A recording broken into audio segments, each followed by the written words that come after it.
Yo, Yes. hey man, someone called me and my sound completely went off. Oh, there was another call. Eh? Was there another call? Yeah, like an actual phone call, and then the sound went off. So I didn't Okay, hear maybe. anything. Okay. Yeah, hopefully she'll come back on and explain. Last thing I heard was that he said that she kind of almost similarly or this. Um, Yes.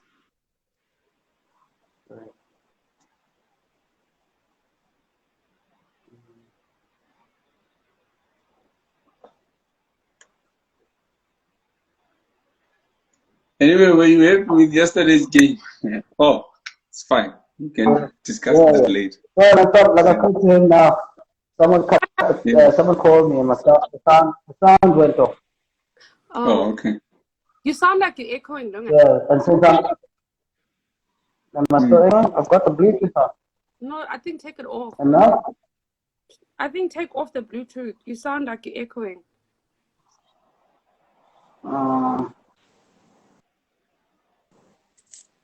Okay, now? Perfect. Yes, Wait, perfect. Yeah. Yeah. but now I can't hear you guys. You speak? Yes.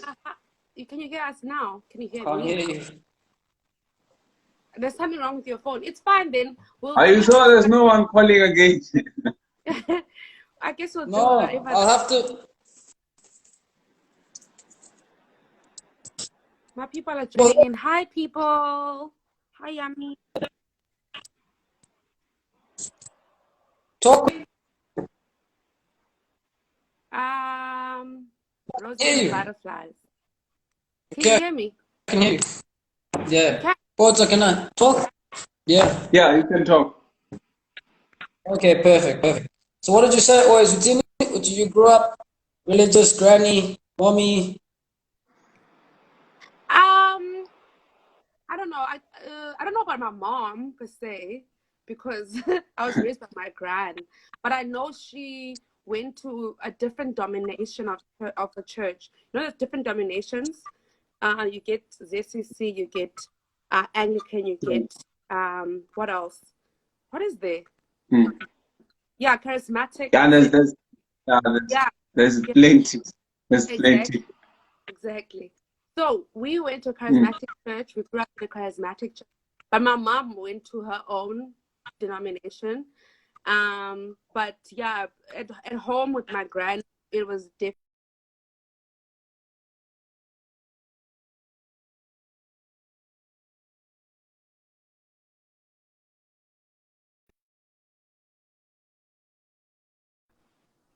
Switch off the phone. You should put it. Someone's trying. Let them know they're disturbing Yeah. us. Maybe it's Anyway, Jesus trying yes, to stop this call. did you hear? Did you get what I said? Yeah, you said, I heard you say that you were going through different dominations, and your gran was the one that was the leader of the church, and she was Nice. Mary. I'm not sure. I didn't understand. Something like that. And then your dad and mom couldn't go to the church. They were smuggling money. What did you say? Something like that. My dad doesn't go to church. Well, he didn't go to church back then. And then Oh, he eventually got into the mood. Now he goes to church Oh, Sunday. he started getting scared of going to hell. He's scared of going to hell. I see, guys. He's getting closer to the grave. Hell is not as hell is not far now. Exactly. So he's just trying to make so life. then here's a question. Here's a question to both you guys. Why, like, do you guys? Okay, Potter, you don't go to church now, right? No, I don't know. No, You believe in God? I do. No. Okay, and then you go to church. I do. Do you believe in God? Yes, I do. You do it because you do or because you're scared? No, I'm not scared. I believe because I think I've moved from being religious. I don't think I'm religious more than I'm spiritual. So now in my adult years, I've gotten to realize I'm more spiritual than religious. And I'm not scared. What am I scared of? I don't know. I don't know. I'm just asking because I You hear a lot know? of religious people talk about. Well, okay, so the reason why I wanted to get the background is because I have a sense that a lot of people that believe in religion, well, religion in like the Bible sense or any book sense, that it's very much like religion is a representation of not just yourself and God, whatever God you believe in, but also your family. Yeah. Because it's very, very rare that I found someone that believes in religion that does not have someone in their important or their immediate family that they love not believe in religion. Right? Yeah. Yeah. It's normally it's normally someone that doesn't believe in religion but will still have someone that believes in religion in their immediate family. Right? But hardly ever someone that doesn't have an experience like that. And I think part of the reason for that is that religion, you don't only see it as like God or Allah or Krishna or whatever it is, or Buddha. You see it as a representation of your parents or as the person that you love, in your essence would be your grand, right? So therefore, if your grand is pushing all this talk of religion and how religion is, right, you then get the sense that if you then think any differently, it's not that you're only defying who God is, but you're actually defying who your gran is, and then you have to then accept the fact that she is wrong, besides the fact that religion is wrong. Okay, I think I hear your point. And I sort of agree in that yes, part of what you introduced to, like with anything in life, is how you navigate what values you have. Obviously comes from the people that brought you up or your parents or whatever. So religion is definitely one, you know. And that's why sometimes if Yeah. that's something skanking, I have to remind myself that we're not from the same household. So like you wouldn't do that because you're not taught to do that, right? So in the same way as religion, where if they pray on a Saturday, for example, you're like, we don't know that because we pray on a Sunday, you know. But I think that there comes a point where you have autonomy in your adult years. Hence, I made the point where I said I feel like I'm more spiritual now than I was growing up being religious, you know. Then I've taken that power and autonomy to decide for myself. But these Bonile-ism that have happened, I've experienced what it is being in this specific denomination that I grew up in. But what am I taking from that? And which parts of that am I taking? That's why some people, just like you went to church when you were young, but you decided when you were older, actually, nah, this is not for me. You know, there's a lot of Who's people it? that Me. decide actually are underground because they see the light and it's not for them. For some, it's yes, I see it, but for me, it's more spiritual. You know? Yeah.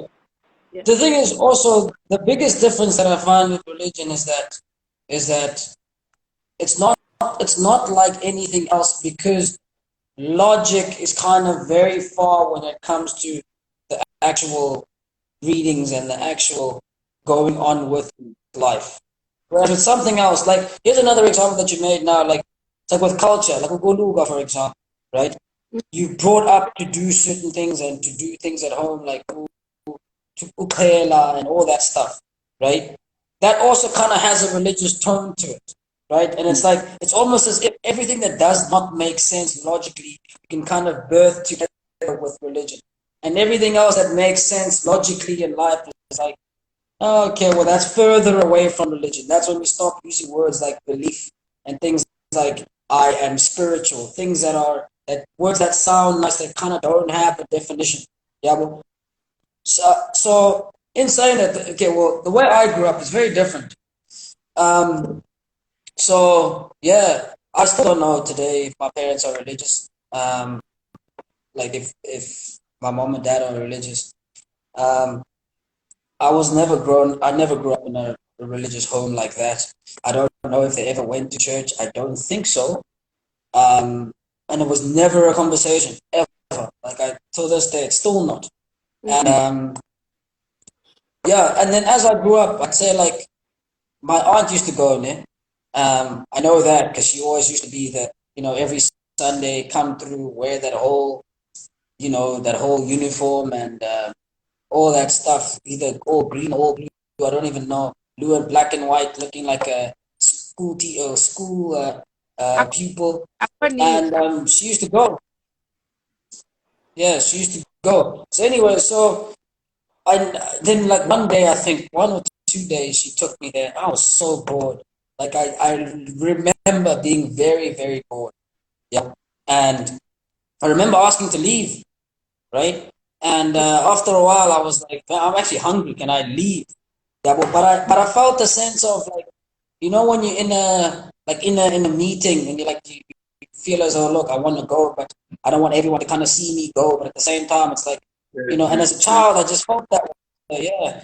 And I remember leaving there and I thought I'll never come back here again. And I never did. Right? Like I never. I just went straight back. What? Didn't you go to Jubilee? Yeah, wait, man. I meant that church. Oh. Anyway. So then that was like what, 6, 7, I think. And then as I grew up, then I went to school, and at school we had a teacher that was we had a teacher that was religious. I didn't know he was religious at that point, but during break times we used to be bored, né? And what we did was they used to have like at the gyms like sports and stuff, right? And I used to go to the sports, play whatever it is, and then afterwards, like after the sports, like maybe 10 minutes before break finishes, all of a sudden people huddle and then like start speaking of the same things that I used to hear at this place when I was 7 years old. I'd be like, what the hell is going on here, bro? So then I kept on, so I kept on going to these things because you'd win prizes, so I kept on going to them. And then I knew that before every single time when they blew the whistle or for whatever sport we play and they tell us to sit down, I'd go. I'd leave, bro. Right? And after that, like my teacher then was like, look, hey, we're playing these sports again, but like at another venue on Fridays. Right? And I was like, sick, okay, well, we're gonna win some more prizes, more football, more cricket. I don't do anything on Fridays. I'm still young. So I used to go, right? When I went there to play sport, that's how I met the man, by the way. Play sport, and then again, like 10 minutes before everything finishes, whether it was like a movie night, whatever it is, and it set us into like, huddle in, and then boom, like they'd rock up with like some, almost like without fault. It was always like, whatever happens, the only thing that was consistent was 10 minutes before everything else was, we're going to have a conversation about how someone was important, or how how we got this life, and how like all of these things where I felt like as a 16-year-old, like, why do I care about this? Like I want to know how to play sport and like pass maths next week. What is this? What is the meaning of this stuff? And one day, like, I won my last jacket and I just never went. I never went again. Right? And then as I got older and older and older, I started to meet adults. And then adults would then mention stuff that are religious, and I just never could connect with it. Right? And the one thing that I always noted was, the only question that I asked them was, like, did you grow up in a religious home? And then the answer would be yes. And I'm like, okay, well, I really can't have a conversation with you from a perspective of someone that didn't, because then you would always have a viewpoint of, yeah, well, this is what God is. And my question to begin with was, why are we talking about that? Let alone, who is that? Why are we even talking about that? There's so many more things that we could speak about. Why do we go the God route? So that's why I was keen to have a conversation about this, because I don't even, for me, it means nothing.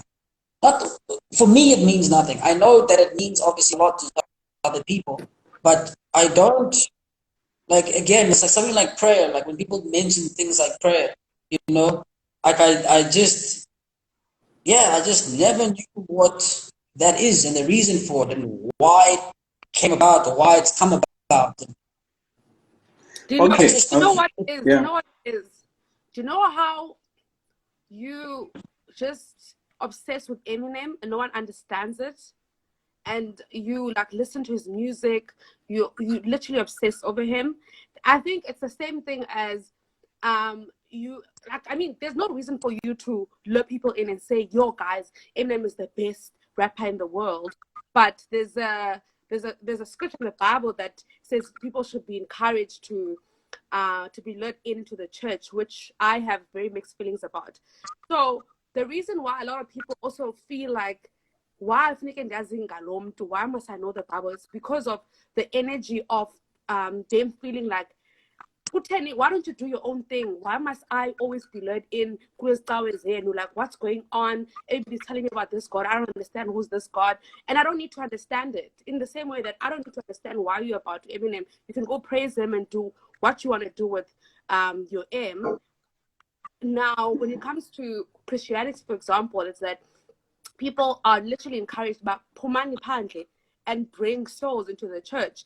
And I think a lot of people have been very discouraged and very uninterested because of that energy of Yizani Nabantu from Pandle.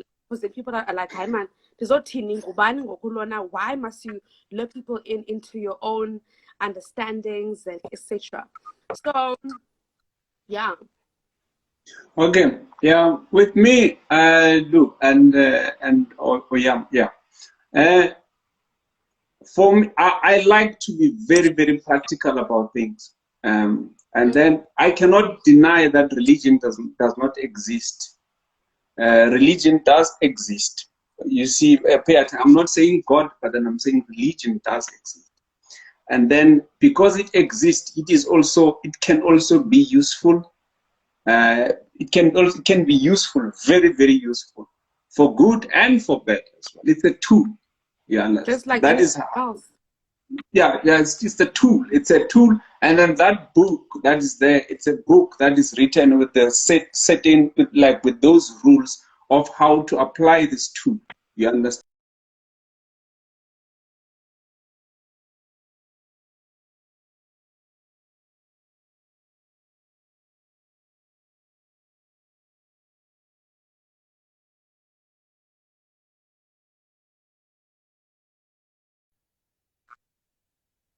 That has actually been effective in uniting communities that are very, very heterogeneous. For example, you can find it's one thing. It's one tool that can be able to put both the slave and the master in one house, and then for that moment, then they can claim to be equal for that moment. Or that can put a white person and a black person and then what. So it's a tool. It's a useful tool in community building in such a way that it can actually put people who would never interact on a normal basis, and then put them and then build those communities. That's why you see, for example, if you see even successful communities, you find that successful communities are mostly homogeneous. You find that, for example, because there's less conflict. When people are homogeneous, there's less conflict. There's less conflict. For example, you can look at, for example, the Jewish community, the Jewish community, the black people, the Muslim community. You find that when there's less disagreements, when there's fewer disagreements there between maybe, for example, there's more, only white people or only white, there's likely to be a success there, because it's easier to formulate a common goal in societies that are homogeneous. So now religion has actually done that very effectively in such a way that when religion is brought into the group, people can almost forget about many other differences that they have, and then they can follow this set of rules, and then this set of rules, then they can then even build community. There is no limit to how big things they can build, to how big of things they can build from these rules, because it almost erases almost all the differences. It says, okay, if you are black, you are a slave, you are what, you can put that aside. Then we can all call ourselves Christians, and then because we are now united with all our strengths in this common setup that we call Christianity, then we can be able to build a lot of things. That's why you see the structures that you see. That's why a religion, for example, has contributed a lot in the development of architecture, in the development of structures, even in civil engineering. You can see, for example, the churches, some of the best architects, and then the best architecture that you can ever see out there. Things that you would not even understand how they were built. They were built by people, and then it's very, very practical. They were united, and then they had a common goal, and then this is what they wanted to build. And then you can also look at, and then on the bad side of it, look at, for example, slavery. Do you think it is easy for a group of people unarmed, coming to another country, conquering the entire continent, and then making it believe what they believe? So it is a very, very useful tool. And then that can also turn it. It's like a nuclear bomb. A nuclear bomb is very useful. It can power our cities, but then the very same nuclear bomb can wipe out our cities. So that is what we can see in religion, as if you are to look at it in terms of, for example, architecture. For example, I appreciate architecture and art a lot. And then some of the greatest artists that ever lived on earth, they've also given that platform by religion as well. And then on the other side, you also have the bad side of religion, as in the bad side of, I'm sure you can see, for example, people taking advantage of other people's weaknesses, taking advantage of other people's desperation. So it does that. And then the second thing is that the belief in God is also a useful belief, you see, because let's say, for example, you have 3 kids, and then you have 3 children, and then all of them, someone comes, and then, okay, all of them die while you are looking. As a parent, you will actually reach the lowest level of desperation. You will want to raise these people up, and then because you cannot raise these people up, even as slightest belief, because remember, we are people. As people, we are not. We are still animals, because we can live in objective reality. But then we can also create our own reality, our own fantasy that will be real to us. So, if, for example, your 3 children die or something, you will actually reach the lowest level of desperation. And then once you reach that lowest level of desperation, you will want anything. There's anything that is positive at that moment, that can promise you that you will actually get a chance to see these children again after you die, for example, or after you die. That is enough to actually make you get up and then feel better again, and then maybe try another luck at life again. So there are people. That's why I said even in the beginning that sadly I was not blessed with that gift, because I'm very, very practical. I was not blessed with the gift of faith. That's why for me religion did not work for me. I don't like that line. I don't like that line. You are practical versus a person who has faith. I don't see how those are antonyms, because let's say now you're insinuating that a person who is a believer is not realistic. No. I'm not saying that. What I'm saying is that there are people that can reach those levels. Personally, I will never believe that my 3 children that I did are gonna come back. I would never believe that. But I was blessed with the gift of practicality in such a way that no matter how the situation is, I try to be practical about it. When my car gets bumped, I don't think it's God or the devil that bumped. I think someone became stupid, or someone became stupid, or I became stupid and I did not pay attention. And then I would never pray that this never happens or something like that. I will just try to be careful next time, fix the car, and then move on with life. That is how practical. I was blessed with that gift. And then there are people that do not have that gift as well. So it's not like I'm better than them or they are better than me. And then at the end of the day, faith itself, it's actually also an important gift to have. just as practicality is also an important gift to have. But then at the end of the day, what I cannot say one is better than the other. I can just say that I do not have that, because I have never believed that I can study, I can pray. I can pray to study an exam, for example, to pass an exam, or I can pray for a longer life. I have never believed that I can pray for my car, for me to get safely where I'm going. No, I don't do that. Every time I get into my car, I know that anything can happen, and then I will start the car, and then I will go. If someone bumps me, okay, it's fine. I'll get angry because I'm a human being, and then I will get the car fixed, and then I will move on. If someone dies, it's fine. And I also avoid seeing. I've only seen dead people. I've only seen an open casket twice in my life, and I told myself that I never want to do this again. And I don't think I will ever get to a point where I see, for example, a dead person, especially if it's someone that I love. It's someone that I loved or someone that I cared for. I always like to retain the memory of those that are dead. I don't want to see my father, for example, as a helpless man lying out there, then without moving. I always want to retain his memory as a man who used to get up in the morning and then do what is necessary to be done for the day, just as it's done. So it's also, I don't want to record that memory. So that is me being practical about that. And then as I said, I know my father, as the very same father I'm talking about, is someone that is very, very religious. He's hopeful. Before he eats, he prays. Before he sleeps, he prays. Before he thanks the Lord and everything. And then I don't think the Lord deserves any thank you from me as well, even if.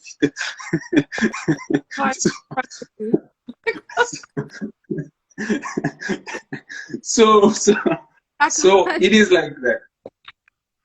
Yeah, you know, I have one comment. Yeah. I mean, I get where you're coming from. What's your name again? Puto. So I get where you come from with that and why you're making that comparison. But I think there are people, I know that there is extreme levels of religion where people are like, I won't study. Tomorrow I'll pray for this exam and I'll pass it in the name of Jesus, you know?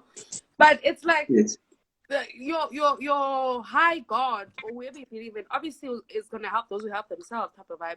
And there's people who actually can be realistic and still be able to believe in a higher power that's able to protect them. So when you're about to drive your car, they have a gift of both. Don't. I'm saying they have a gift of both practicality and religion. I don't know if the two can actually coexist. But then because it's already existing in the community, it means they can. But then I think maybe they are blessed with both. But then I will never get to a point in time whereby I will believe that God can help me pass an exam. I'd like to think that he was not a very good guy in exams as well. If he yeah. So most of the stuff that you were saying, I agree with. And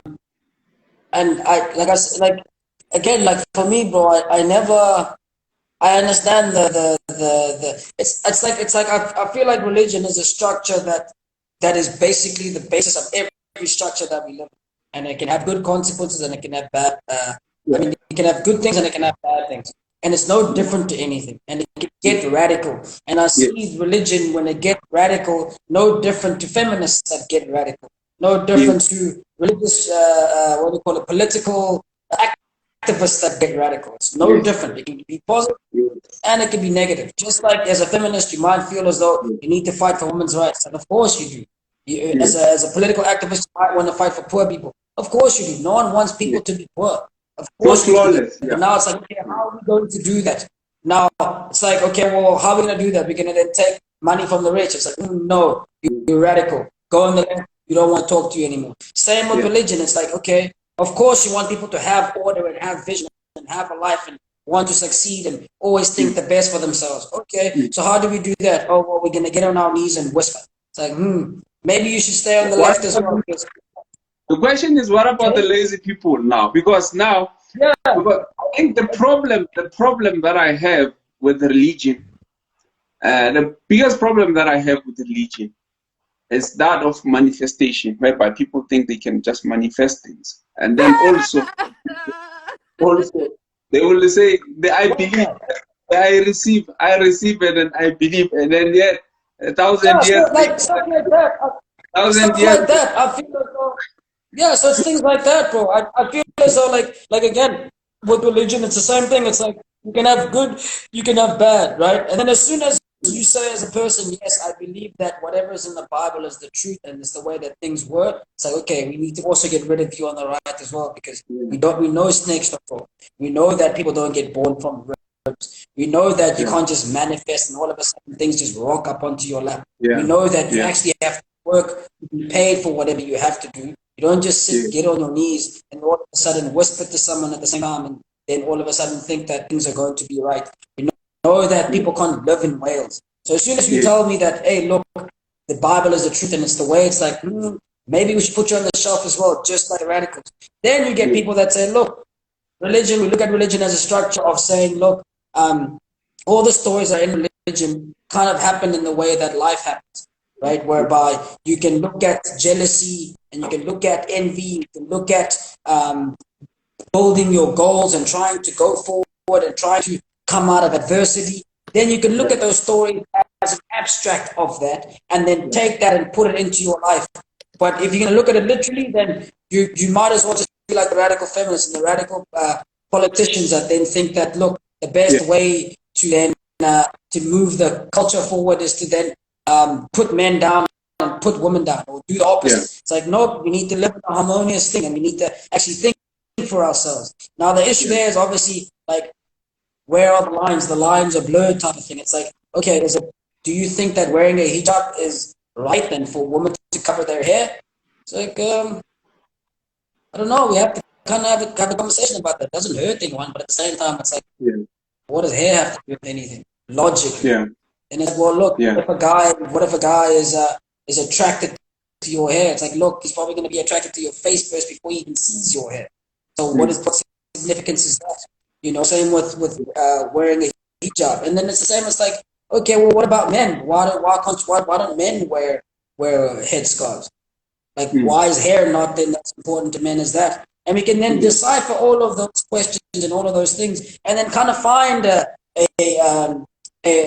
consensus of what to do things. But as soon as you say, look, this is the way and this is how things should be, and if you don't do it this way, we should then burn you because the book says. And it's like, perhaps you should also be on the right hand side. No one should listen to you because you're just as radical as everyone else. So again, like I said, exactly what you were saying, most of the stuff that you were saying. And like for me, for example, it's like most of the stories that I found in religion about God or this person being whatever in your image, I look at it for myself as, oh, that's what they taught me in school about setting goals. So that where I am now in life, my God is who I want to be in the future, because that person is someone that I want to aspire to be like. And then as soon as I reach that, then the next person that I want to be like is then my God. So that means that, yeah, it's goal setting. So then it's like, well, everything that so then therefore I have no one to blame but myself. I don't have to then kneel and pray, but what I can do is go out there and look at the things that I haven't done and then actually do them to then be the person that I envision myself in 3 to 5 years' time. And then if I get close to that person and be that person, then I set another goal. And then that's kind of the image. Instead of for me saying, I'm going to look at someone something that doesn't have anything to do with me and try to be that person. It's like, why would I even want to be that person? Do they have even the same goals? So when you see lines like that of, be in someone's image, the way that I see it is, well, the image is myself trying to be myself or whoever else I want to be. And as soon as I get that person, then be the next person after that and be the king of kings that way, right? Instead of a literal sense, I'm going to be a king tomorrow when I conquer myself, be a king the next day as I conquer myself, and so on and so forth. But then it's like, as soon as I think of it literally, it's not going to make sense to me. It's not going to make any logical sense to think that, oh, okay, well, eh? Yeah, before you continue, I have a question for Oyama. You see what you just said now. I just want to know when you read the Bible, Oyama, do you read the Bible like where it speaks of, for example, the obedience, the kings, the queens, the people, the slaves, and everything? Which character do you assume when you are reading that? Which character do you assume? For example, do you assume, for example, when it says in areas where it says that, okay, the slaves must be obedient to their masters or the whatever, and the master must be caring to their slave. Which character do you assume you are in that space, in that because from what Lou is saying, Lou is actually believing exactly. Lou is actually articulating exactly how I felt when I read the Bible. Because when I read the Bible, whenever I felt that there was a character of slaves, I never wanted to be to that character, to assume that character, or that the rules that are said there are directed to me. I wanted to take the role of the master. I never wanted to be the slave. And then I think that's also the conflict that I had, because I was not the only one that was not looking at things like that. And I'm sure that a lot of white people, that's why they had superiority, they had, for example, they assumed superior in the slave. But I'm not blaming them. And then I'm not saying that they are wrong. You see, on the slavery, because if you look at how they were doing things, you could see that, okay, they were not assuming the position of the lowest position, which was that of a slave. Even before, sure that even before they had to directly deal with the slaves of different ethnicities and stuff like that, I'm sure that whoever assumed, I don't know which one comes first. This one.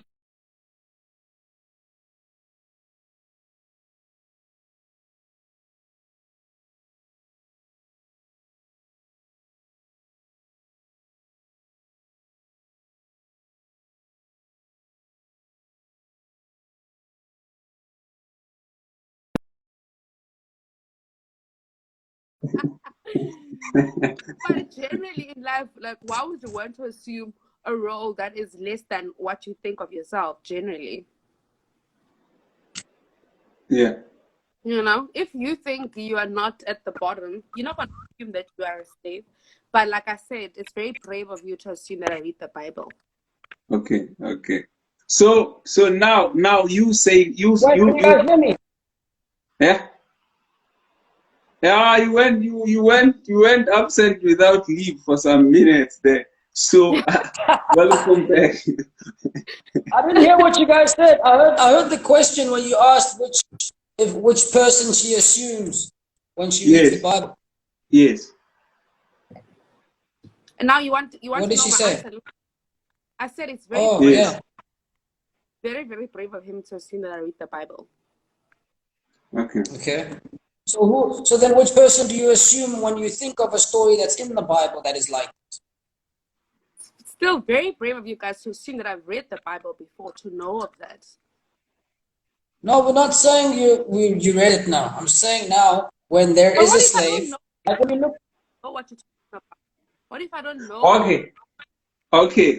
Let me, for example, make the story of Samson. You know is it the story of Samson, the king? I don't know what you're talking about.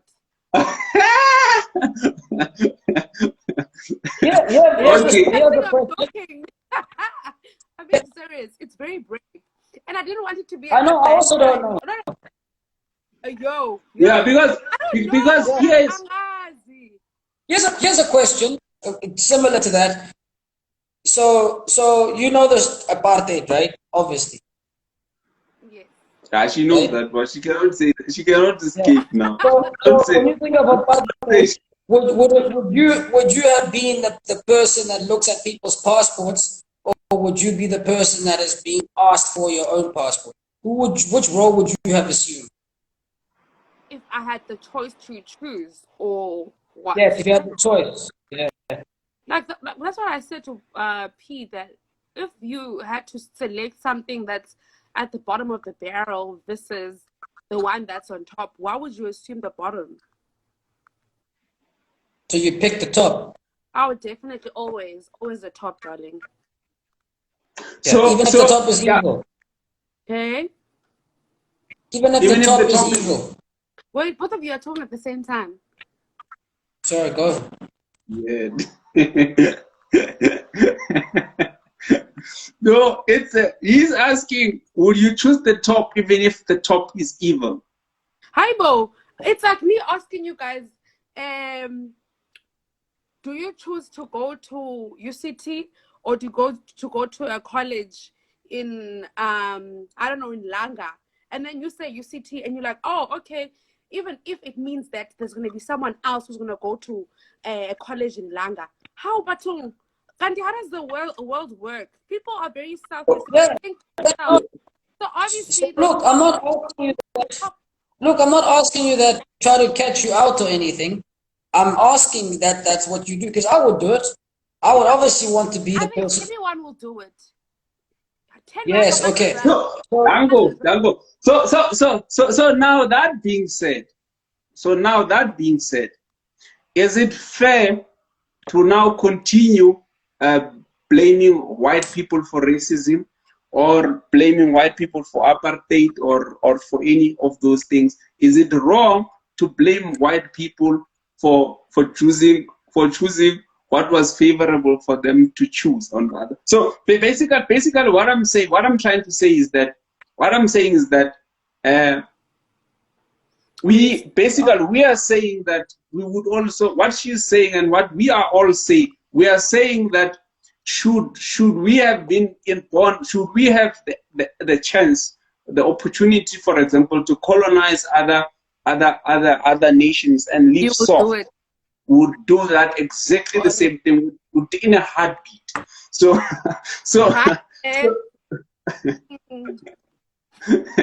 oh, now she's running away from. I'm not running away. No longer. I'm not running away. I'm not running away. All I'm saying is. But do you know how we would? But do you know how we know that we would do it? Is the fact that when we then even say that we're colonized, we then go and colonize the people that have colonized us. Because we're trying to then still be at the top. We're still trying to then get at the top. So to link that a bit with the religious books and stuff, it's like the one thing I always fail to understand is when people are religious and they read that book, it's always from the viewpoint of inferiority. Of God. Yeah, God-fearing, and God is the one that shows the light. And if anything negative happens in the Bible, it's not Jesus. And we're not supposed to look at the negative. Anything that happens in life is always going to be positive. And it's only positive. Right? Whereas it's like, how do you not see the negative? Yes, because how do you not see the negative when it's there? Who says people are not seeing the negatives, Lord? Yeah. Okay. I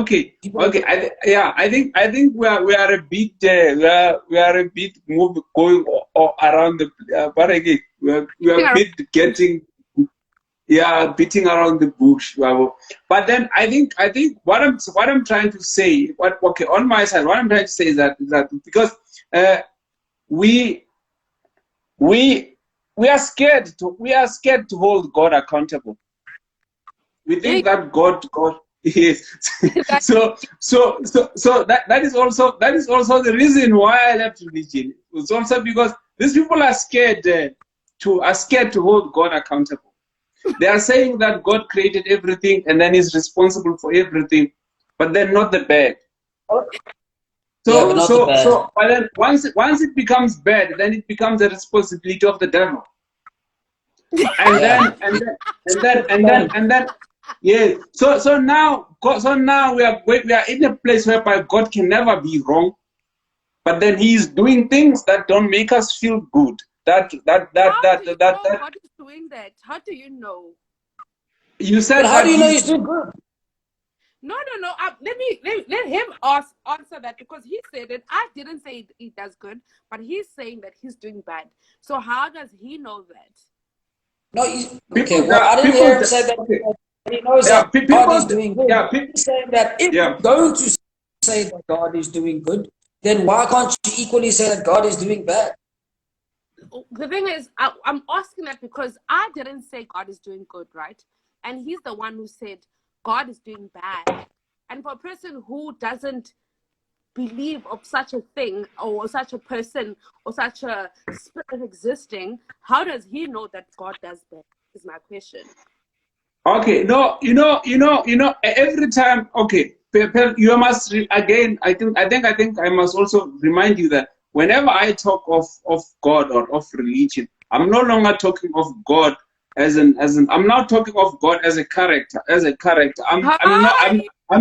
I'm in no way I'm in no way believing that story. But then it's me probing. Okay, if you say, for example, this, if you are saying this guy created everything, and then he created everything that is seen and unseen, and then now and then now you go on to say that he's a good God, and then you go on to say all the nice things, but then at the same time you've got people that have got cancer, and then the people that have got cancer did not give themselves cancer. And then cancer, it's there because it exists. It did not create itself. It exists. It's there. And then we said that he created everything. And then if we say everything, we did not say everything with the exception of cancer. So now someone must have created cancer. So you must hold him accountable. Yes, this is me trying to hold God accountable. Okay, if you did. So now this is where when you approach Christians with this is where you will get them jumping around the bush, and then from there the topic always ends with no answers. It always ends with no answers in such a way that you can have the same argument in the next hour again. Let me tell you why. Religion is literally one of those things. It's like sex. Like no one wants to go around talking about whether they're bad in bed, or it's like a secret type of vibe. Like it's between you and whoever you believe in, right? Someone said, yeah. Who said that to me? It's me, I'm sure. I'm the one who said bad things. Wait, who? That person said F you to who? To you. No, it's fine. It's fine. I can absorb that. No, it's fine. What? I was trying to delete those comments. There's one. I don't know who this is. Probably one of your people. He was writing some crazy stuff. That's why I deleted it. So I checked on the question mark, and then it popped up on the screen. No, don't. If he does have balls, he will message us. That's what people do this all the time. They'll text on the screen, and then it's fine. As long as you can't get to them, it's not a problem. Yeah. So I was saying that it's a very personal thing in that it's between you and your person or your God or your Allah. So it's like, yes, we can speak about it, but why am I speaking about it with you? Like, if I believe what I want to believe, I believe what I want to believe. Now, why must you come and challenge that? If it's not bothering you, if I'm not coming to you and telling you, yeah, you know what, this and this and this, like, why must you be so bothered about it? No, I think we get bothered about people. So this is the thing that I was saying in the beginning. This is why like this religious debate is always tedious for me, because it's like it's very difficult to get into a logical debate with something that's not logical, right? Yeah. And you can't really debate in with it because it's like it's always going to end like that. Well, it's my belief, so leave it. It's like, oh well, I can't really then talk to you after that. But that always comes about at the end when now you've been logical, and then logic then kind of then has to seize, and you can't be more logical, and then things, well, then I'll go back to my belief system, and that's how I'll do it. And I think again, one of the biggest reasons for that. Please, can I cut you off? Okay, thanks. I think what it is that I've obviously heard this a lot of times. I think what it is the fact that it can be a topic, but the question is, why is it a topic? Mastalin up. Even this live, for it to be a topic, why is it even a topic one, right? Because Okay. it's some it's I'll give you a chance, because it's something that if I was talking. if I don't believe, that's between me and whoever, right? Why must I come on and then tell you why I don't believe, or tell anyone why I don't believe, or why I believe? If it makes sense for me, it makes sense. There's some things that you can't be very practical and too logical about, that just makes sense because they make sense, you know? Now, you can't then dispute the fact that the person believes or doesn't believe because you think that they don't have the capacity, intellectual capacity, to be logical about it, when it doesn't even need that level of logicalness, if that's a word. Well, that's the thing. That's what I'm trying to get at. Is again the reason why I don't like to talk about religion. I'll answer both your questions. The reason why I don't like to talk about religion is because you have that card to always play at the end that doesn't have to be logical. So we can start off logical, and then all of a sudden it's like, yeah, we don't have to be logical. But everything else, it's like we can talk about females and males and sex and the way that life is and evolution, and that'll always be logical, start to finish. And you can't then bring up and say, no, but I feel as though people then actually were born in 1960s. Like, nope, you can't feel like that because there's facts and therefore there's logic. With religion, you can't really have that, and you can't mend it.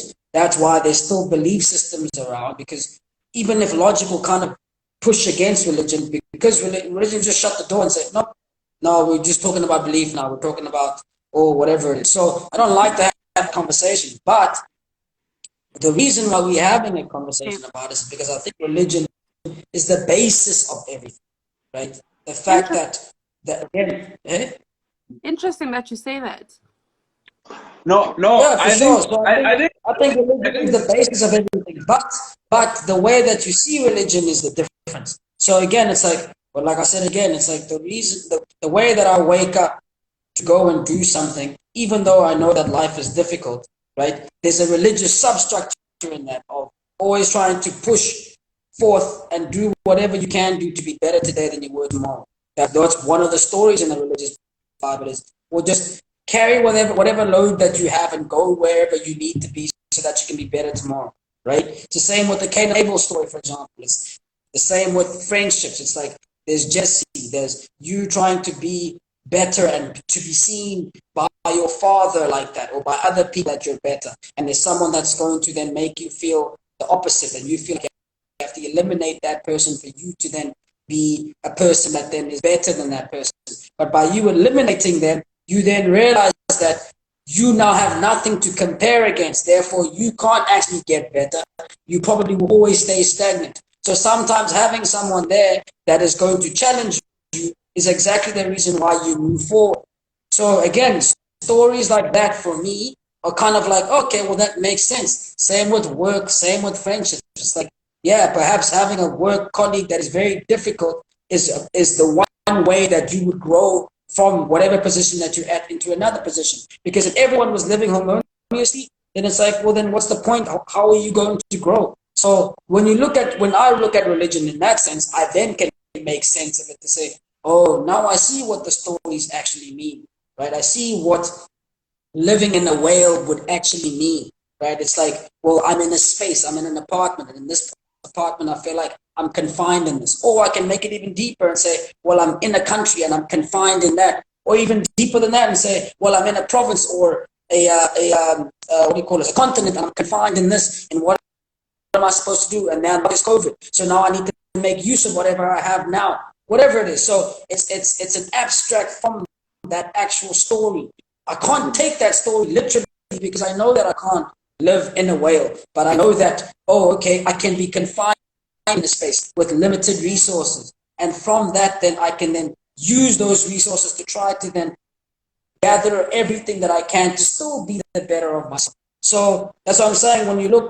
That's the place that I feel that religion has in society, is to give, again, substructures and a base for things to grow, but you can't take it literally, and you can't then throw the whole Bible out just because there's a negative connotation to it, or someone was killed. It's like, yeah, well, that's life. People get killed in life, and then there's people that justify it in different ways. Now, what do you do about that? Yeah. And then that's what the court system does. And yeah, I think my answer and my question to Oyama, firstly, would be that she's saying, why are we even talking about this? If, like she says that, for example, people feel that I think the only reason she can make that statement is because she lives in a democratic country. She lives in a democratic country, but then there are countries whereby this is the way things are done. This is how. So you cannot. This is not no longer a topic you can avoid, because religion. There's times in lives in this history, in our history, whereby actually religion was like what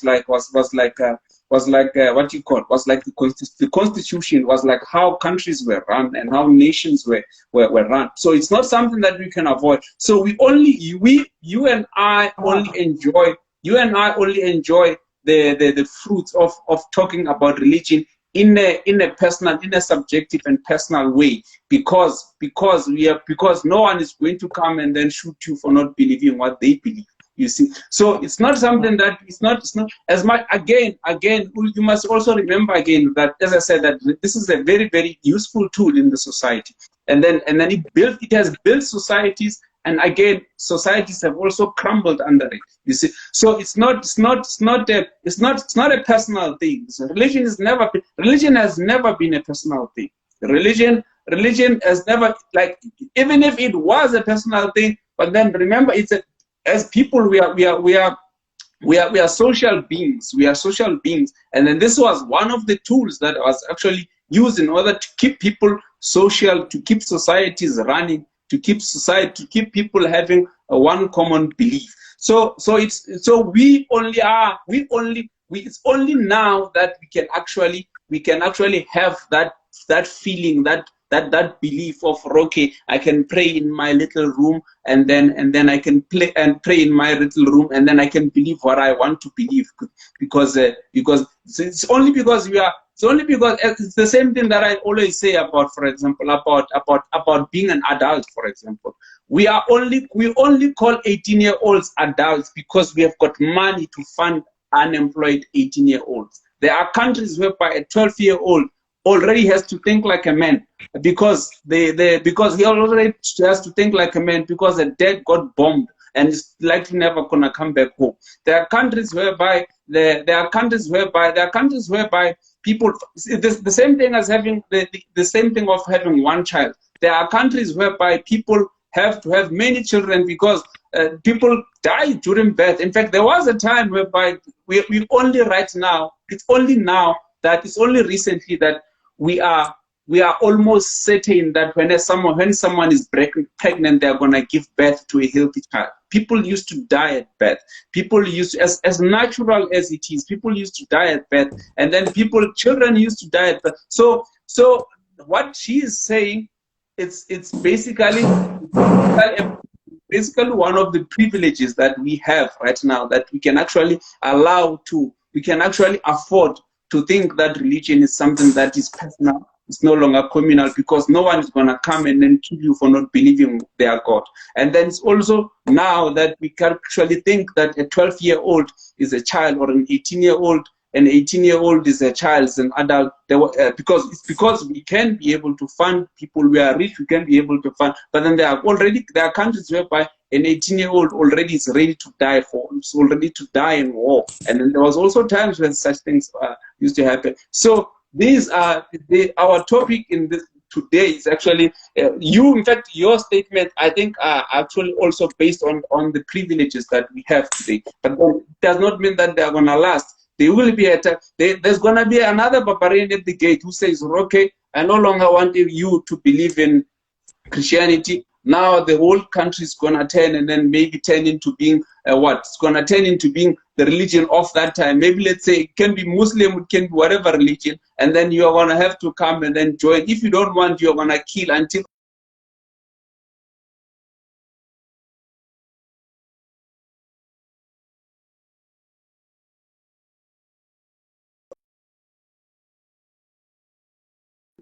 it's the autonomy that you have now to yes. decide.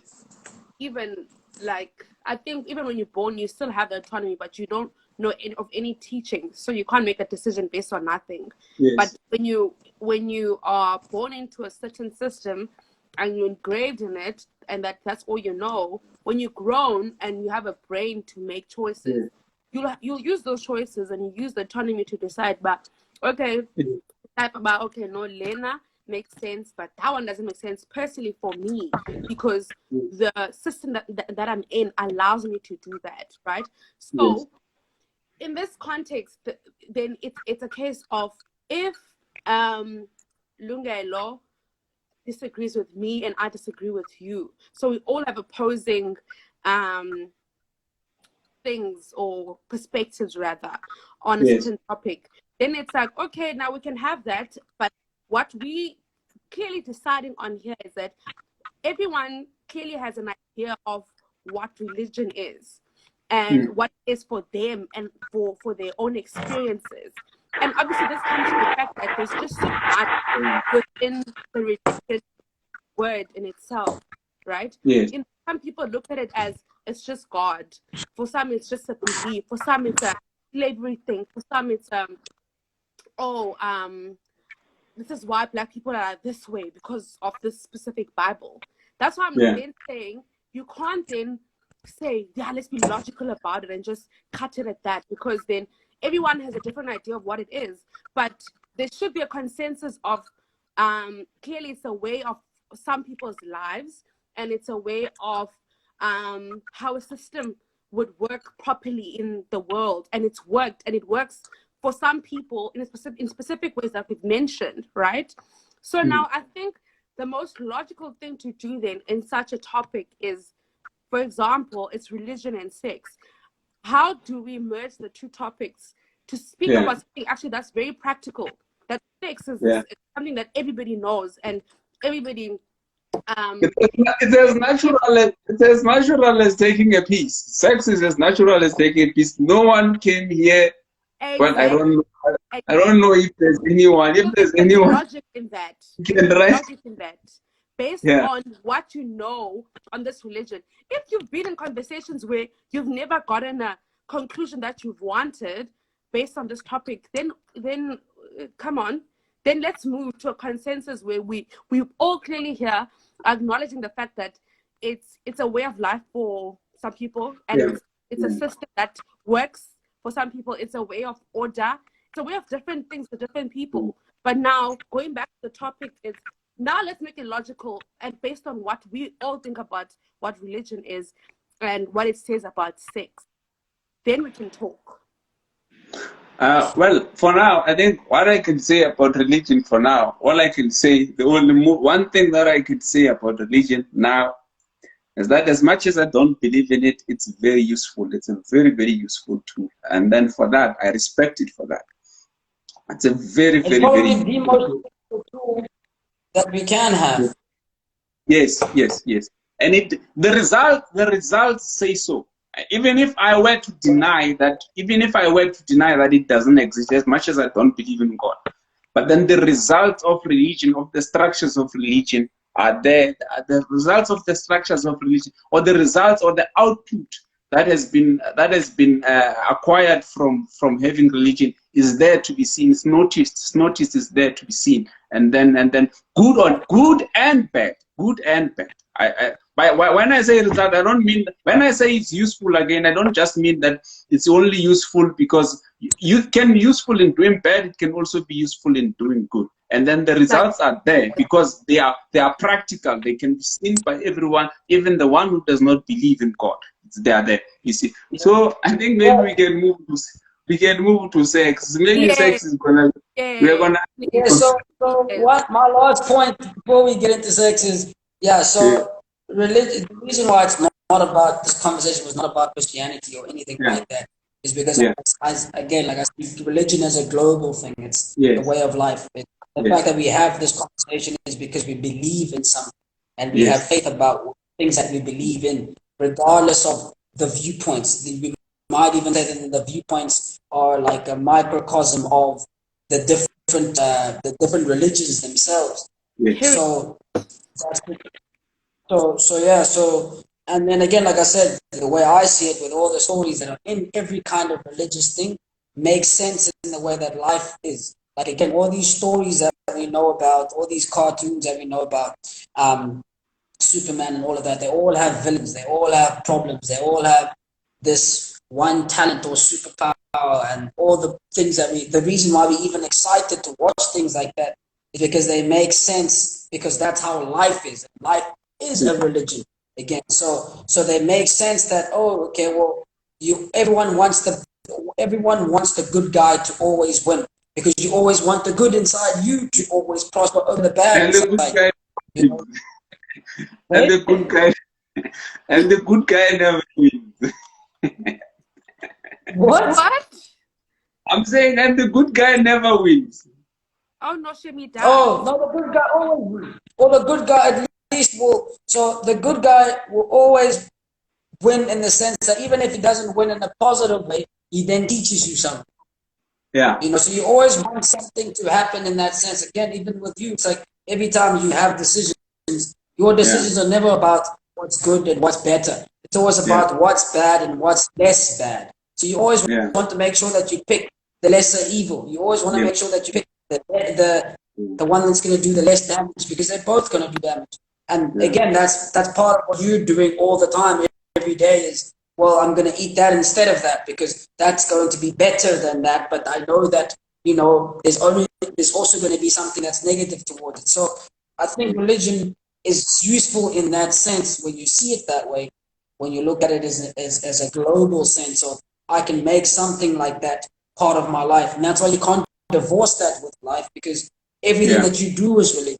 Waking up in the morning and going to school, I could say going to work, I could say that's a religion. Going through the same processes with everyone else and meeting the same people and talking to family, I can say that's a religion. So it depends on the way that you look at it. And again, then we can debate them, the substructures, just like we can do the same with life. We would debate the substructures of, do you think the education is good? Do you think feminism is great? Do you think that, do you think that the way that we're building ESCOM is good? Do you think that COVID is good? Do you think we should close the borders, open the borders? That's the things that we can debate about. But again, the whole substructure, the whole life thing is a religion. The fact that religion is all inside us, and we have choices, and we don't have choices, and then there's certain things that we don't have choice. If you're hungry, you're hungry, you're gonna eat. But then you have a choice of what to eat and what not to eat. You know, and then anyway. So how do we link that to sex? The most logical thing in this world. Yeah. I'll tell you this. Yes. I was speaking about sex in relation to religion or in isolation. Well, how that's the thing. That's what I'm trying to say is you can never actually speak about things apart from religion. There's always going to be a religious component to it, but you can go wherever you want to go with it. I think with me, when it comes to sex, I like to think, okay, to also, well, I try to separate it in a way that, for example, I not separate it in the way I think, but then in the way that you just explained is fine. I agree that it's not something that we can separate. But then I like to, for example, to think of the evolution of sex as sex, how it evolved to be what it is now, and its use. For example, if you track back in time, you will actually understand that, or if you track back in time, or you see how other animals are doing, you see that most animals, for most animals, sex is just it's just it's procreation. It's part of ensuring that one's genes are propagated into the future, and then through offspring and what. Yeah. Now, and we go. Okay, wait, just wait before we carry on. I have a request. You what? Is Man City playing PSG right now? Don't. Okay. Yes. Yes. So. Hey? So. What did you So say? How much time is it? It's 9:43. Just check for me. Is it first half still? I can't hear Yeah, you. man. No, yeah. I think they're supposed to play because Barcelona started playing. Barcelona started playing. No, man. How much time are they in? We don't have time. So we're just gonna watch it on the background if you wanna continue with this topic. Yes, No way, yes, bro. yes. Tell me how much time. Is it first half still? Eh? How much time is in the game? 90 minutes. Let me see. I think. I'm bored, actually. No, it's not live. No, they just not started. No game has started actually. Don't talk nonsense, man. The game hasn't started. Hello. Yo, What are you talking about? we need to talk about men and soccer. That's the next topic. Men and soccer. So I know it's actually the game has not started actually. It starts at 10. Yeah, it starts at 10. Oh no, actually it starts in 15 minutes. Yes. So yes. Wait, So you still want to have a 15-minute conversation about sex? Yeah. So now, yeah. Yeah. So and then my God, I can't miss that. Okay. Okay. So and then there's also the pleasure side of it, which is what gets us fighting, because that one is what gets us fighting. The pleasure aspect of sex, the pleasure aspect of sex. Okay, who must get pleased, and then who must get pleased, who must not get pleased. Can I ask quickly? Who comes? Just wait. Who comes? Let me ask. And then now everybody fight now. Do you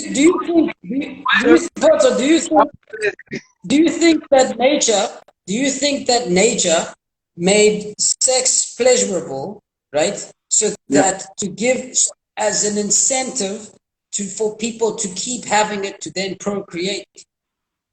No, I don't think so. You don't think so? I think nature has made. I think nature has made sex yeah, I think nature has made sex pleasurable for the purpose of us spreading like virus, for the purpose of us spreading, not really, because okay, because the question what you will have to look at is, okay, what are the results? Let's say sex is pleasurable, put condoms aside and then everything aside. Let's say it's pleasurable but then what are the results of that? After that, what are the results? The results are that, okay, if, for example, you are having it with that person, you are likely to pair bond with that person, and then there's going to be children, and then those children you guys have to be, okay, there's going to be a result, which is children, and those children are going to you guys have to be able to be responsible for raising them. But then I cannot say the same. I cannot say I'm speaking for men here. I cannot speak for women. I think she can't speak for women. Okay. What does she think? For myself. Okay. So what do you think? No, I think let's answer that question. Do you think nature makes sex pleasurable so that then it's a guarantee that there'll always be procreation? Yeah, in that case, yes. Yeah, that's what I said. I feel like it's a rhetorical question because, like, yes, as all bots are said, like, if there's no, but not only that, but even when sex is not, like, even when sex is not pleasurable, which is like never, right? It's always pleasurable. It's like, look, for instance, like, let's say, or at least one party, but let's say like with food, for example, right? So for you to be alive, you need to eat, right? Mm. So then nature makes good food, right? So that you can eat and keep going, right? But then it also makes you recognize bad food, because if you eat bad food, you die, right? So therefore, it gives you a bit of both. It gives you the sense of, okay, well, this is what good food is. Keep eating that, so that therefore you'll still be there. But this is what poison is. Don't eat that, because then you won't be there, right? Yes. But now with sex, for example, it's like, even when sex is supposed to hurt, when you're not doing something that's sexual, or if you're doing a sexual act, right? Whether it hurts or not, it's like, it's still pleasurable. Whereas if you did that without having it in a sexual connotation, it wouldn't be pleasurable if it hurts. With the analogy, so yeah, this is what I'm trying to. I'm just asking, like, because there's a lot of things that are sexual that are. It's like, it's almost as if the more negative, whether it's negative or positive, it's like it's gonna be pleasurable. Whereas with most other things, it's like, I think you have done too much of that BDSM. What was so? But I'm not even speaking of BDSM. I'm not even look, not even to get it to BDSM, not even to get it that far. Like, I mean, even in the sense of like take rape, for example, right? Rape is pleasurable at least to one person. Oh yeah. You see, so even if it's not BDSM, it's like at least to one person it's pleasure, and then that's the price that then nature pays for that. Is that then it's like, well, at least there will be a child, or at least there is procreation that is possible to happen, because then it would just make it negative for both parties. So what the Wako says is it's nature's choice to make sex pleasurable for us to have children. I think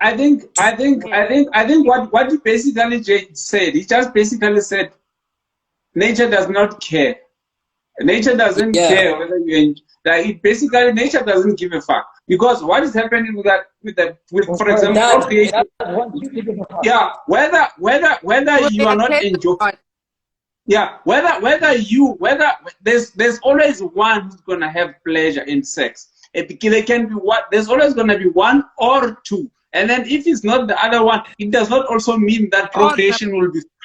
Will be stopped. For example, let's say if you are getting raped for it, this is getting rough. This topic. Let's say, during the rape process, if for example someone is getting raped, one will be having fun, and then the other one.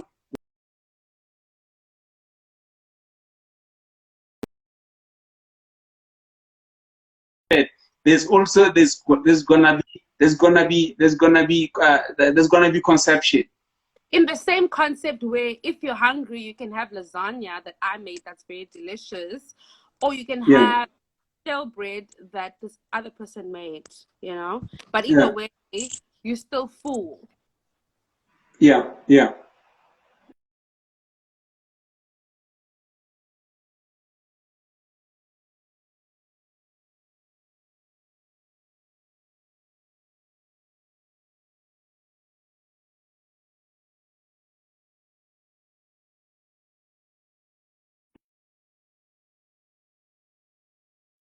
If you don't use protection, there's definitely going to be something that's going to come, you know? Yeah. In the same way, with you ate this or that, you're still going to be full, whether you enjoy it or not, you know? Yes. So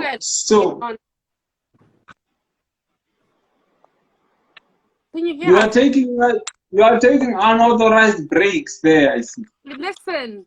He doesn't even excuse himself. Can you hear me? Sorry, man. Someone keeps calling. They're annoying. Can you hear me? Yes, I can hear you. Okay. Oil, can you hear me? Yes.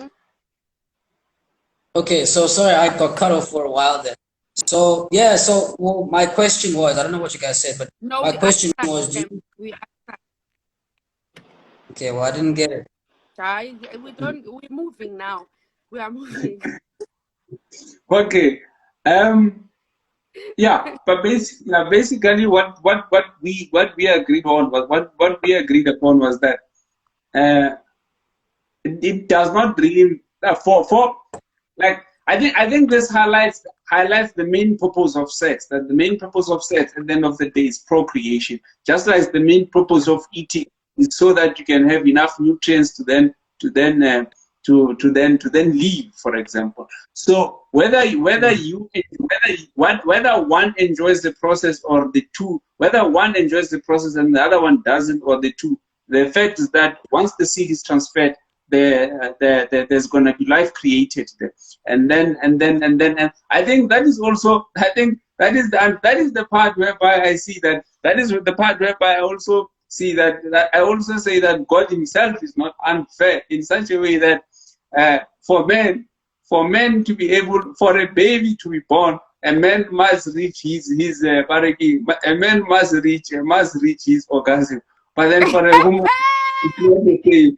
It can happen. So it makes a woman's orgasm useless, or it renders it useless. Whether it happens, whether it doesn't happen, the fact of the matter is that once the man has his, then the baby's gonna be. So it's the unfair. I don't like it. I actually wish that there would be, maybe I actually wish if nature was created in such a way that for a baby to be born, I have to orgasm and then she has to orgasm. That's a good point. That's a good Yeah, point. but God said, okay, if you say God, I'm gonna say God in nature. For me, God will mean nature. But then God said that, you know what, this ones they can just wait, they can park their bus. As long as this one's enjoy, then it's fine. It's unfair, I don't like it, but then it is what it is. I mean, it's good for me. But look, but I mean, look, you can look at it as unfair. I don't look at it as particularly unfair, because also when a guy orgasms, then you can no longer have sex. Whereas if whether a woman orgasms or not, whereas whether the woman orgasms or not, they can still carry on to have sex. Yeah. So that's like We can only have one at a time, and then, but we can only have one at a time, and then they can have multiple, and then yeah. Oh, like that. Yeah. So there's that. And also the fact that, well, there's that, and then there's also the fact that even if you're not gonna get an orgasm, you have the added benefit of always then being available to have sex and not stop, or stop whenever you want. Whereas with a guy, it's like, well, even if I do want to go on, it's like, well, I can't. So then it's like you have the one person that's grateful for the destination, and then the other person might be grateful for the journey. And then it's like, well, it depends on what's unfair and what's fair. Yeah. No, I agree. As long as you both come. Yeah, but look, but even then, it's like, yeah, but that's the thing. It's like, perhaps again, for a woman, it's like, look, if you orgasm as a woman, you can still orgasm again now. You don't have to stop sex, right? Whereas a man, if you orgasm now, that's done for you. You will have to wait. That's why there's certain techniques to not. Yeah, but that's what I'm saying. Well, then a guy will have to then take techniques to do that, whereas a woman won't have to take techniques to do that. Yeah. But then in the same breath, then it's like, well, is it fair or unfair? Well, it depends what you want. As a guy, perhaps sometimes just don't want to then engage in sex for too long. But then you have some guys who will say, man, I don't want to come. I want to engage in sex even longer. Then it's unfair on them. Then you have the opposite with girls that say, oh gosh, just make me come. And you have the other girls that would say, you know what, I love tantric sex. Let's then screw for 10 years. You know? And then it's like, well then, is it beneficial for guys or girls? Or it's an individual thing or not? So people, it's like people that go to men. It's like people that go to men's clinic, for example, right? Yeah. It's like, well, people go to men's clinic not really because they come quickly, because obviously everyone wants to come, but it's the fact that the other party is then complaining that he comes quickly. So it's not particularly his problem; it's their problem. Yes, right? yes, yes. And a woman don't have a men's How is clinic. it their problem when it's him? No, it's their What? problem. Okay, what if I want to have sex for 5 minutes and after that I'm good, I don't want to have it anymore, and then I've taken my O and then I want to go with my O, and then you will diddle yourself with your fingers if you want to do, if you want to continue. So so that is the unfair part, is that now you now want more, and then I can only, my capacity is this, and then now all of a sudden now I have to be the one going to men's clinic, even though I'm happy with myself. I'm happy. Let's say I'm happy with myself, and then you want me to be the one going to men's clinic and then going there and then getting pumped with pills there, just so that I can be able to No, there's your abnormal this is where sex gets complicated. No, guys. No, but look, this is where sex gets complicated. It's like if you Yeah. come in second versus I don't know, 5 minutes. I don't know how long people go on for sex, but it's like there's an obvious thing of when you hear from people, the normal thing is 5 minutes, for example, and when it takes a second, or you just see a woman's body and then you come. That's abnormal. Like, duh. No, it's not. But look, so this is where the conversation kind of gets very interesting, right? Yes. Because again, like I said, you have a men's clinic, right? There's no women's clinic, right? Do you have women's sexual problem? Do you have women's sexual problem? For what? For sexual problems? Yeah. Like what? Premature ejaculation. No, that's a man thing. That's a man thing. Yeah, so what do you have a woman clinic? Lou, you know what happened? What happened is that. Let me just finish the thought quickly. Sorry, man. So it's like, okay, so guys, right, have this thing of, okay, well, guys will always have to come, right? That when sex kind of is finished, right, in a penetrative sense, penis to vagina. So then it's like, well, you have certain guys that say, well, look, I couldn't really give a shit, right? If I want to come in 20 seconds or in a minute, that's it. I'm looking for the destination, the journey. Right? I want to take it now. Because as a woman, but look, so as a woman as well, though, it's like a woman also looks for the same thing. You look for the destination, right? And you don't mind the journey. But because the guy can do it quicker, then the other person will complain. But if you come and then he doesn't come, he's not going to complain because he knows that he's going to come. No. Right? No, it's not that. We don't. So men's problems are not necessarily men's problems. Men's problems are men's problems because there's a woman involved in that problem. Yes. Because again, it's like you have a guy that'll ejaculate prematurely. It's like if he was masturbating and he ejaculated like that, that's what he was going for. He was going to be 2 minutes, and he was gonna be happy with these 2 minutes, and then he was gonna exactly, and that's it. But right? Now, because so would a woman. And then now, yes, and so would a woman. A woman would be happy if they could just play for a minute and ejaculate, because that's what you're going for, right? No. Yes, the journey might be fine. Of course, what else would you like? Do you want to what do you call this? Masturbate for days? Of course, you have things to do. The whole point of masturbation is for you.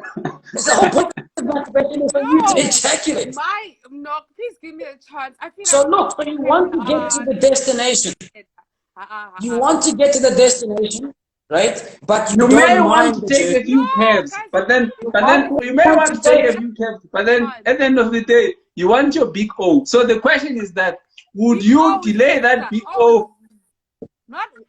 Okay, it's fine. You see, that's why I'm saying that. That's why I'm saying that we are different with these people. You see, she can get O's, and then we can only get one big O. No, and then we have to make sure that it comes when we want it, not when they want it. So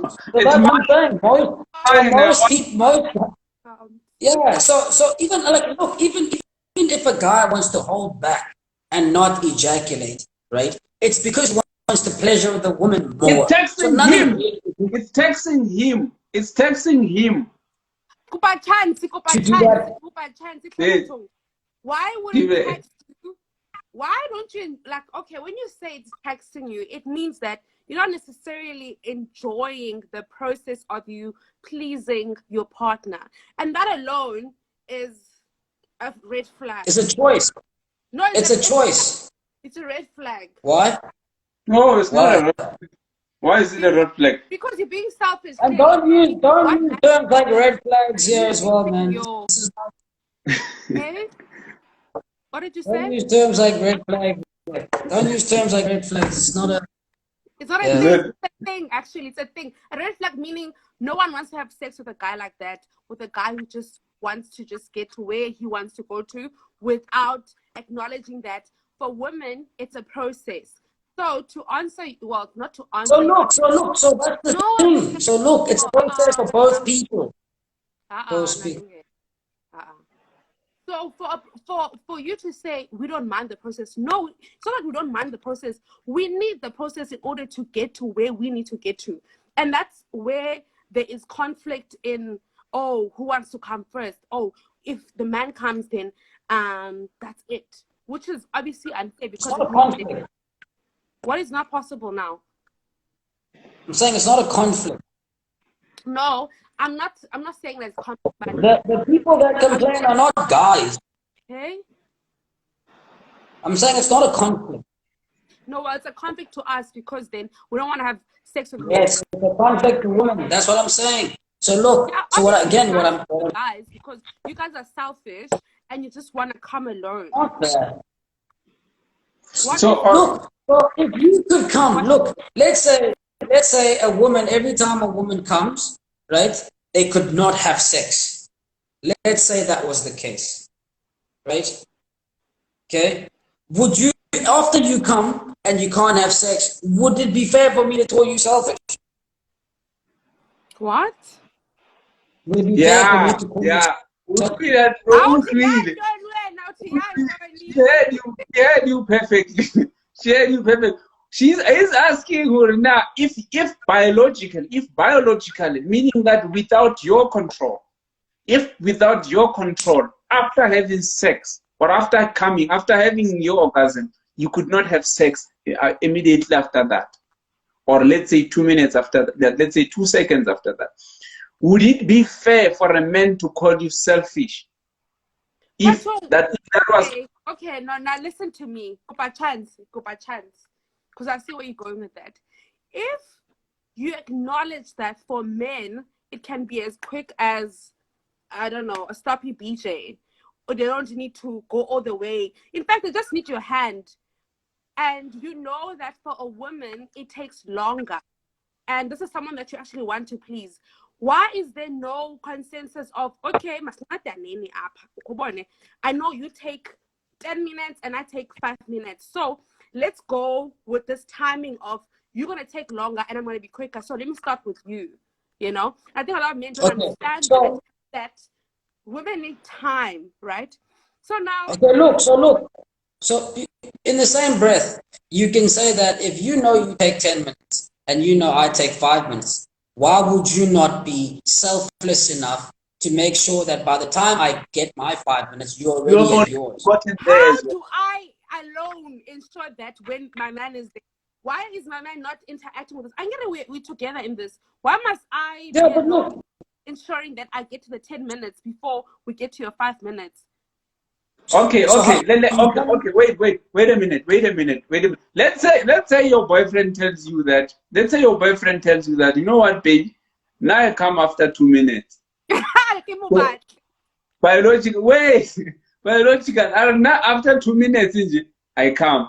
So help me so that I'm warning you so that whatever preparations you need or you have, you must make sure that you also come within that time, or we come in 2 minutes together, right? Okay, so you see now that is the unfair part. I get it. You said it's unfair that a man.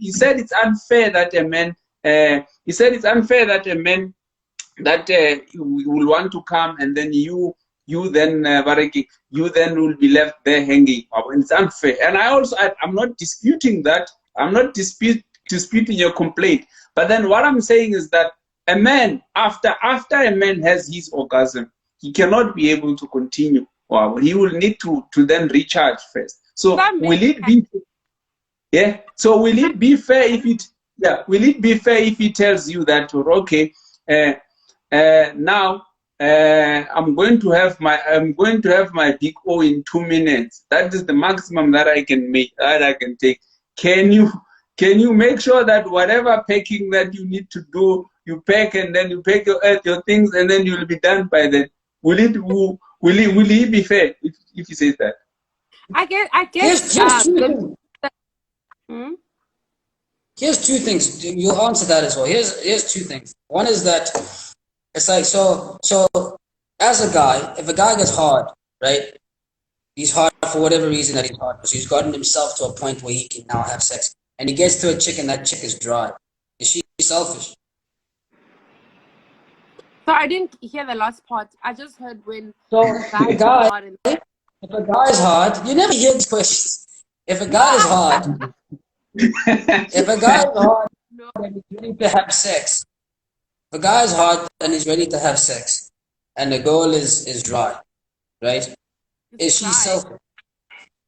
Yeah, like she's not wet. Okay. Is she selfish? Because he's ready, and she's not.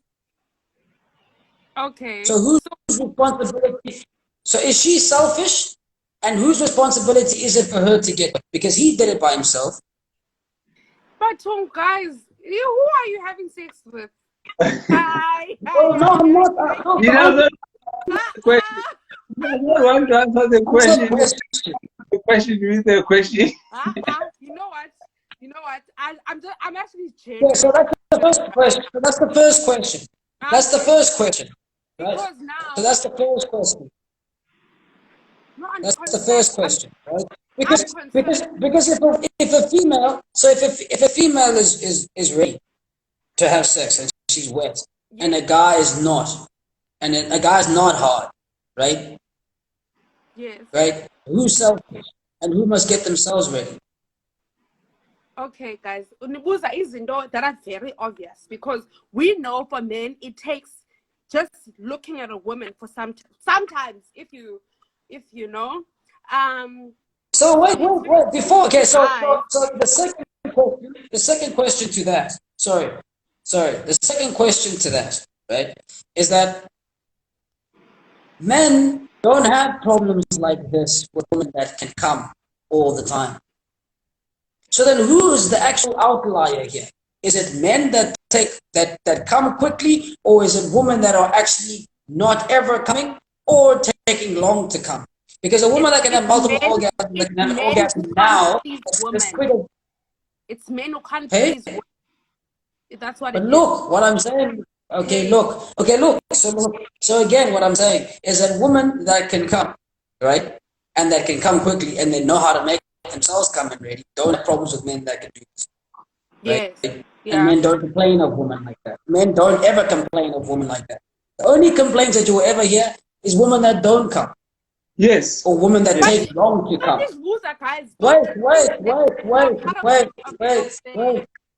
Problem there.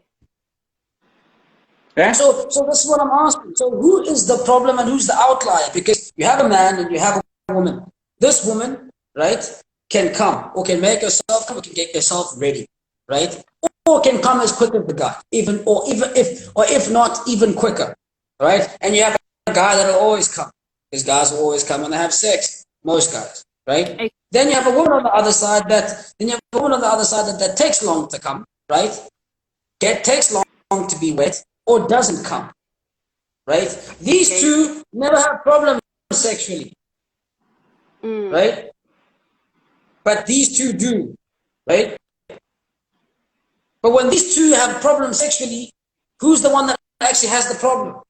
Okay, I think it needs a scenario, because sex is not black and white. Everyone. Because for some women, for some women it's a case of with Poto, the woman will literally get like wet, but then when it comes to you, then they not. Then it's like, then clearly you are the problem. Because How is the man the problem? Lungelo, Am I the problem for existing? if I That's like saying that I'm the problem for How am I existing. your problem? Because no, it's because not the problem that you are my problem. Lungelo, don't be technical about this. It's a case of you can't get me off as much as Mama gets me off, and it's like, well, you can't. Then it's you. You can't do it. yeah, but Oyama, but listen, guys, listen. I'm paying chance. See, both of you are talking at the same time. It's like, if I know I get off from, I don't know, a touch on my boobs, and then person A does that, but person B cannot get me off like that, and I know it works every single time. Why don't you tell him? Person B cannot do it. The person B is the problem. Well, It's the your problem, though. It's your problem. It's your problem. So he's the problem. I get it. You are not the one telling him what to do. Look, I'll tell him though to buy no touch here because I know it works there. Now it doesn't work. Now what? Okay. Then the problem Okay, is, so look. that means the problem is you, because it means that if you say no, okay. No, I think I should take this one. No, I think I should take this one. Here's what happens. If you say the instructions and then you articulate the instructions well, be it on anything, be it on students or whoever. If you say your instructions and you articulate those instructions well, and then the person does not do what you instructed them to do, then the problem is on them, because they are not doing what you instructed them to do, regardless of even though you were articulate. But if you even with that though, it's that the problem of you not coming or him not being able to follow the instructions is his problem. But you not coming is your problem. It's your problem. Yeah, but okay, you've been technical about this, but let me just say this as well. I understand in terms of taking accountability in the situation. Let's say person A was able to touch the boob and then things happen. Person B cannot. There's other external factors beyond the person doing that action, because sex is not just a physical thing. It's also a very mental thing. So where you stand with that person also has an impact whether you're going to get off or not. So I guess what I'm basically saying is that so therefore, who's again person B, but there could be other factors like me not being a demisexual and not being connected with you like that, and then I can't get off because I'm not mentally there with you. So who's the problem? Okay, exactly my point. You are both the problem in that situation. No. Okay. We are not the problem. We are not going to come. I can come. Who's not going to come? Dependent. No. I get it. Wait a minute. You are saying that. I agree with you. I think as much as we have deviated from the question, that from the scenario that Lou gave. Lou said that you have got women there that have never even rubbed their teeth once. I don't even know how to play with themselves. They don't even know the sports that get them off. They themselves, when they are alone in their room, they don't know how to do that themselves. They've never done that. And then you have got women who understand their bodies very well. And then you get women who say, oh, no, this one does not make me come, or that other women do come, and then they don't get that feeling. But then they don't even explore their body. They don't even know the orgasm. They don't even know the G-spot that they want the guys to find. And then over and above that, they cannot even articulate, or okay, hold me here, because when I'm alone, when I play with this one, this is what happens. You see? So now that is the problem. That is the problem that I think we have got into this situation whereby you get women all over the social media complaining, this one does not get me come, this one doesn't. The problem in most cases it's women, because I don't think that if you can tell a man, or okay, your boyfriend, or okay, I like it when you do this, I like it when you play this is what gets me off, you will have a problem come. I don't think you will have a problem come. But most women, what they do is that they are not even that sexually liberated in such a way that they have not even explored their bodies. So they expect a man, a random, maybe some get lucky, they find a man who has explored many women's bodies, and then he knows raw this one if I coco one so press and then she will release. You see, so now the problem here, the problem when it comes to sex in this is actually not men, it's women, because they themselves because I can tell you most guys masturbate and then they know exactly where they touch themselves in order to be able to release. But then most women, you cannot say, basically what I'm saying is that you cannot go out there and then claiming that guys must make you come if you yourself have never made yourself come. The only thing there is the problem is not women, the problem is the person that doesn't come. Yes. And it just so happens that most of the time that is women. It's women. Which is why their orgasm is not necessary. It's unfair that because look, if it was the other way around, again, it's like if a woman could come and it took longer for men to come, then who would complain? The men that took long to come, right? But the men that know that they can come when a woman comes, they wouldn't complain. So then the question is, who's the problem? So because the woman that can come quickly, right, will then go to the men that can come quickly, and then boom, there's no issue. But now all of a sudden you want to shame someone for not making you come, whereas it's like, well then he come. So you can shame him for not doing that, but at the end of the day, you're the one that's still left with the problem, right? Yes. So then it's like, so that's the conundrum then, is that the people that complain are the people that can't come. The people that can come, they get together and they come. They so come. Everyone that's always complaining. And all the people that say, oh, no, well, this guy can't, it's like, okay, do you really think that he's the problem? Okay, what about the next guy? He's the problem? Okay. At some point, you're going to have to say, maybe I need to... There's a common denominator. There's a common denominator, and then there's one... there's the one... because it's a very common thing that is almost as if coming is a responsibility.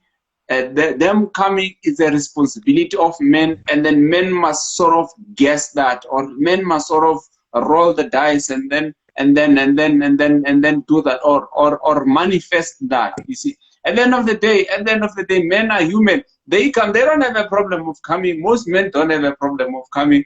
You see, some women, or I don't know if some is, but then that's what happens. You find that now they want to shame the men that come for not making them come, and then that's not fair.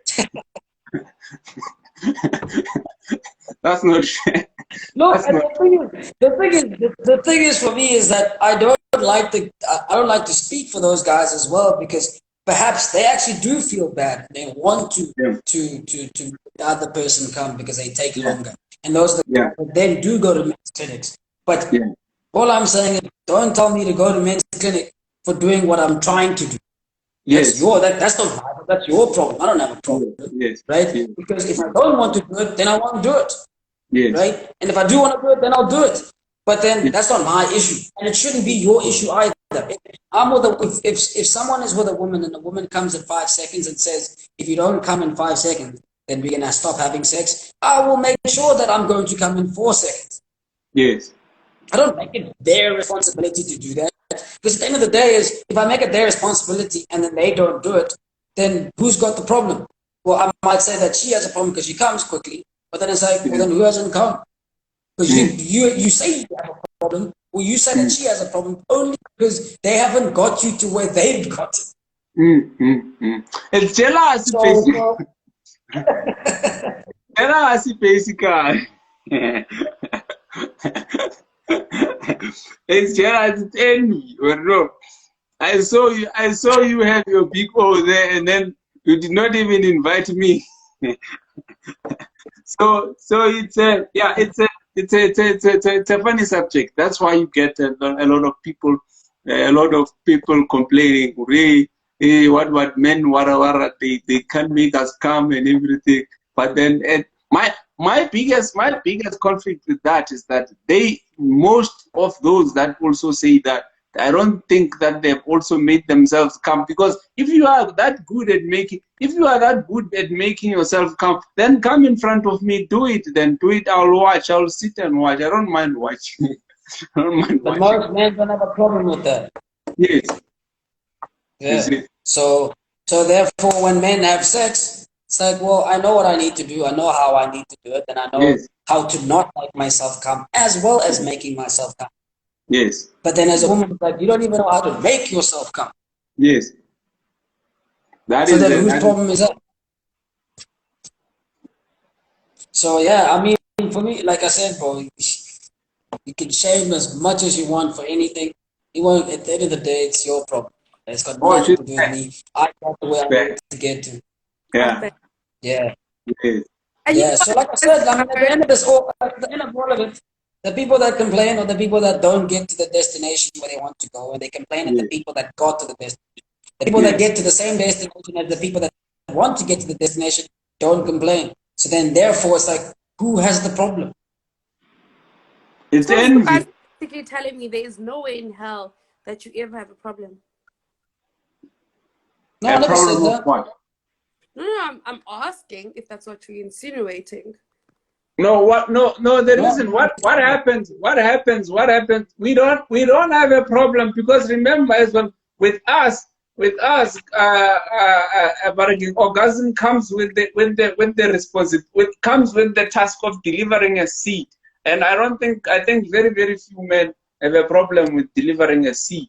You see, so that is yes, there are cases whereby someone maybe needs to see a doctor, but then I always advise, okay, the minute you feel like you are having some erectile dysfunction, try maybe with a different girl and see if the same applies. Then if it applies, then maybe you have a problem, because sometimes you think that you have some erectile dysfunction. Can't you know you are just tired of the girl that you are busy with? You need some. It happen.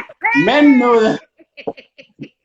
No. Such false news cannot be spread, Botswana. There's people with serious problems. That's true. And I don't think you should listen to that.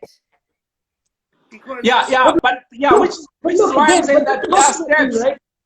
Yeah. There's also the thing is, I don't even understand how, like, so premature ejaculation as a problem.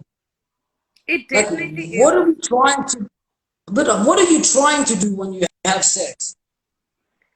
That's what I'm saying. It's like you guys are trying to have sex for the point of making kids, one, and two, for you guys to come. That's why I'm asking you, who are the people that you guys are having sex with? Because sex is supposed to be a mutually benefiting thing. That's beautiful. Look.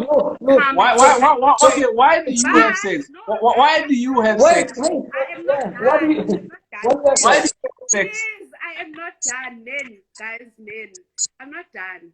Now, clearly, the type of sex that most men, or you two, are having is the type where your point of it is to come and release the sperm, whether it makes a kid or not, then it is what it is.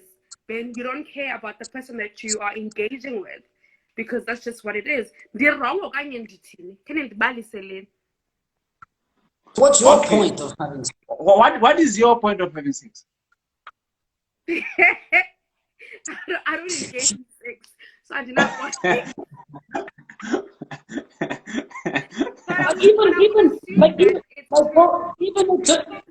Even a term, a beautiful thing as well, to be pleasurable, not to just be pregnant. Yes. But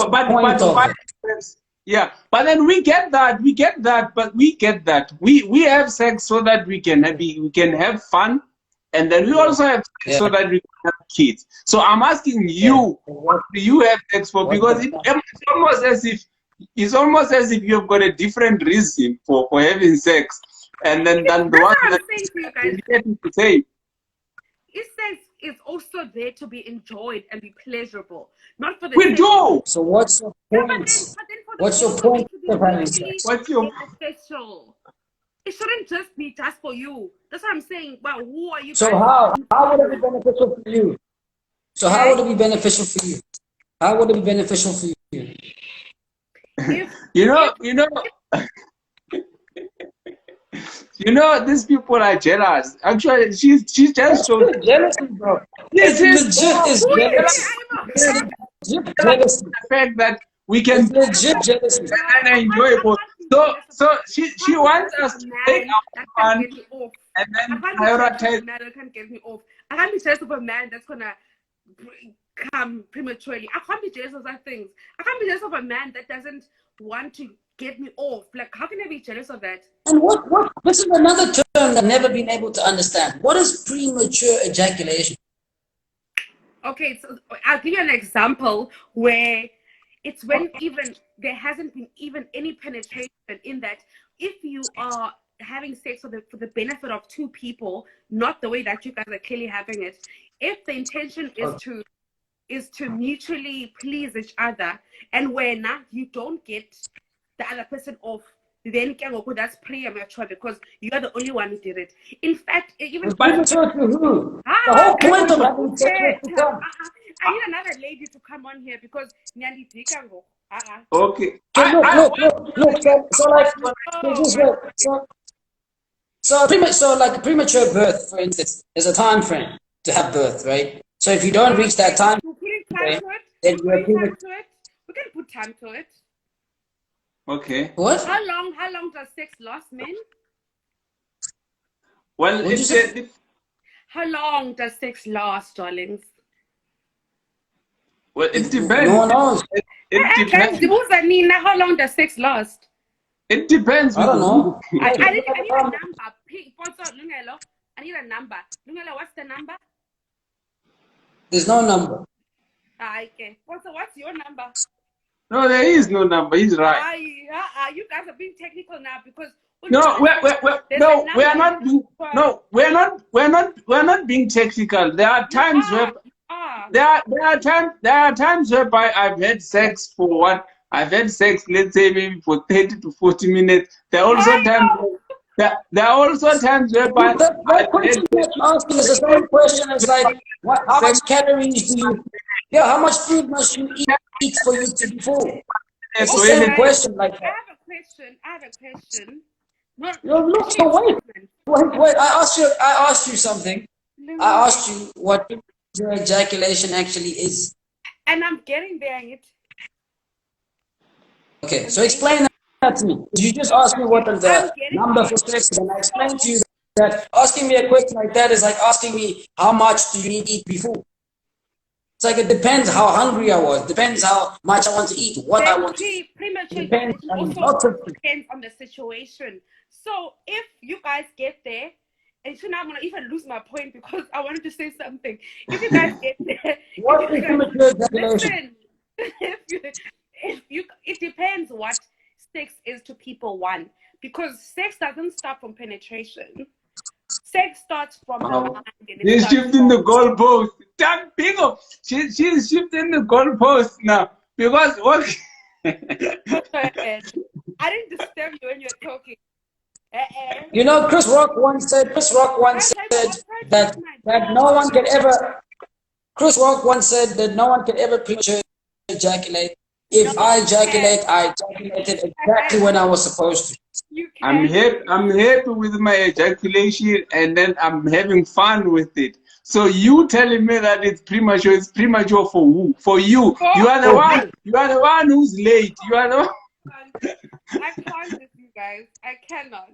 So when you guys speak as guys, don't you go like, "Hey, I'm fine now," and how do you last? And then Upoto says 40 minutes, and then Lovie says 3 minutes, and you're like, "Hey, I wonder." But hey, is it normal? Okay. And the other one says, "Yo, I just looked at her and I came." And that's what I'm saying. I would. To be honest with you, I would actually like to find out how the person that did it the shortest time did it, because I have other shit to do, and if I could, I'd like to get as quickly as possible. Actually, no. Yeah. Well, again, it's like it depends also on the person. It's like, well, if I'm gonna speak about someone that so if you're gonna speak about someone that I really like, it's like, well, of course I want to be in connection with her, and it's not just about ejaculation. But if I want to ejaculate, I want to do it as quickly as possible to get this urge out the way and move on. So that's what I'm saying. The type of sex I'm talking about is exactly the one you mentioned previously. Is the one where you want to please this person. You in that. And then okay. Wait a minute. Sorry.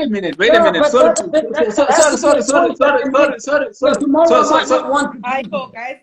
I might not want to please you. I might not want to please you, but then I might say, okay, you see, this is my nice meal. I'm gonna eat it nicely for me. I'm gonna moor it nicely. I'm gonna make sure it lasts. I'm gonna moor it for a good 40 minutes for me. It's not. It might be. I might be considerate. I might say, okay, you know what? I'm gonna, but I wanna enjoy this. This is I'm gonna moor this one for me. It's for me. So that's why I'm saying that you act as if. Women don't want to have sex with people like you. Women don't want to have sex with men who are just selfish and want to do things for themselves and they want to come for just themselves. And that's actually not even true. I actually think it's the opposite. No one wants to have sex with people like that, man. But they do, because if they didn't, then they would complain. They wouldn't complain. I'm saying. So then every time they complain, they go and they have it again with the same person or with a different person that's going to do the same thing. Because if they were that person, they would do the same thing somebody too. that's actually going to take time to please them. And then, okay, so then therefore they're solving a problem that they have. No, darlings. No, my darling. The problem is you being selfish, wanting to come alone, and your idea of sex being that it's I need to come, and that's it. That's your problem. That's your way of thinking about how you navigate sex. Some people think it's a mutual beneficial thing where, yes, you understand that it's not just the penetration, it's not just the outcome, it's also the process. Like sex is not just the penetration part of it. Now, if you get people like that, and people who understand that, okay, no, I actually really like my man or I should like my partner, and I want us to get to a point where we're both pleasing each other and it's just a nice experience. Then those things happen. But instances where people like you don't want to get the girl off the corner, and unfortunately, there are women who stand for that. The woman who stands for that. And some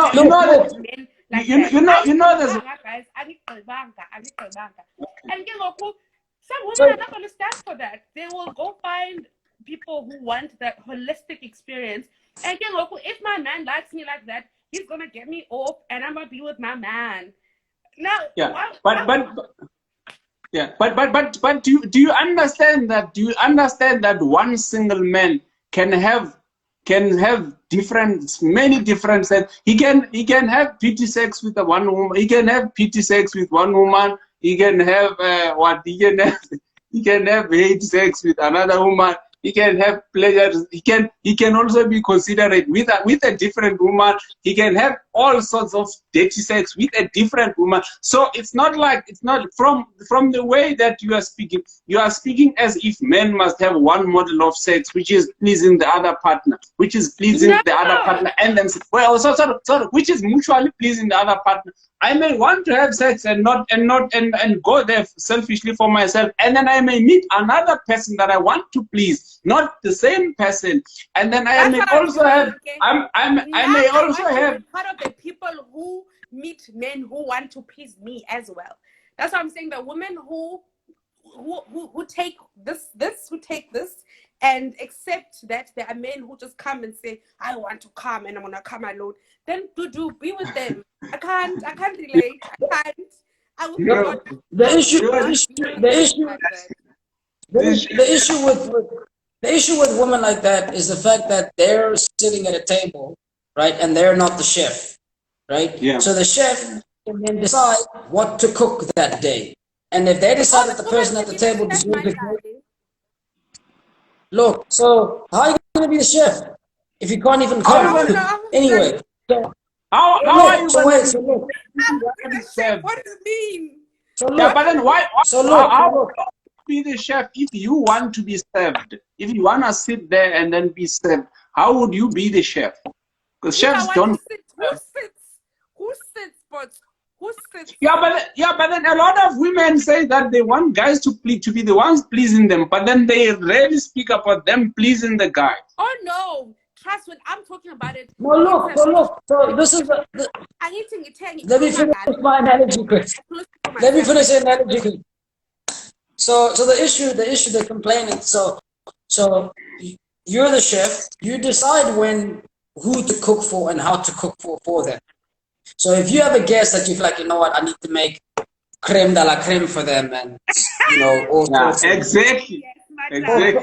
all sort of food for them, all sorts of food for them, then you'll take time to make that food so that person then appreciates it, right? Yes. Regardless, but they're both. So this person is hungry, but you then say, you know what, I'm just gonna cook this for you. It's amazing. It's my favorite dish. I'll take time with it now.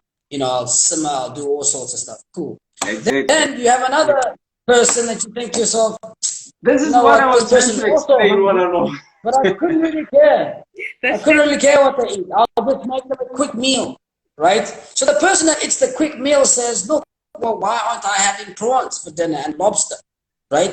And the chef says, well, if you want lobster and prawn, then make it yourself, right? I'm only going to serve lobster and prawn for the person that I think should have lobster and prawn, and I'll put in that effort for them, right? Otherwise, if you want to have it, then go to the kitchen and make lobster and prawn for yourself, or go get a chef that finds you equally as important as I find someone else.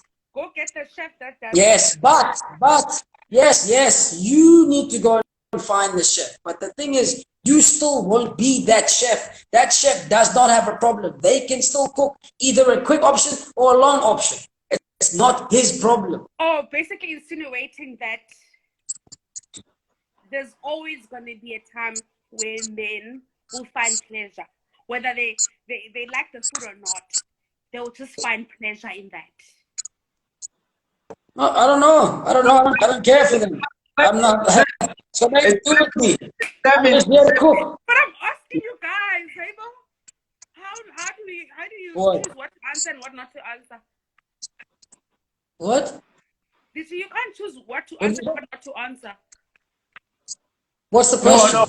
So are you guys insinuating that there's always going to be a point where men will be fulfilled with whatever food that they're getting, in that they'll always be pleased, regardless of whether they like the food or not. It's like, I ate. No, not really. Not really. Not really. So now when is it not a not really situation? Okay. When is it not a not really situation? No, here is what happens. So again, it's if you come into the restaurant, right, and the guy's the waiter, right, and he feels today I feel like serving prawns, then he's going to serve prawns, right? Cool. He doesn't also know whether you're going to like it or not. He hopes you do, right? Because he might serve prawns tomorrow as well, and you might not like it, and you might say, look, I actually wanted something quick. I wanted a quickie, right? So he doesn't know either, but that's not his problem. He hopes that you will like it. Tomorrow he might serve you a quick sandwich, and you might say, oh my gosh, you know what? I actually prefer this because I needed to go somewhere, and whatever it is, right? So that's what the sexual thing is that, well then, it doesn't matter whether the person liked it or not, because they might like something that I serve really nice, and they might not like something that I serve really nice and serve it really quickly, right? So I can't always predict what they're going to like, and neither can they. And again, you guys will have pleasure in all of this, because the people who are the because I'm cooking. Who never because I'm cooking. Is the men. Because I'm cooking. So now when do the men not get because I'm cooking. At what point? So my pleasure is being in the kitchen cooking. Okay. The pleasure that I will get is being in the kitchen cooking, because I'm a chef and I'm supposed to be cooking. Always gonna have pleasure. Of course.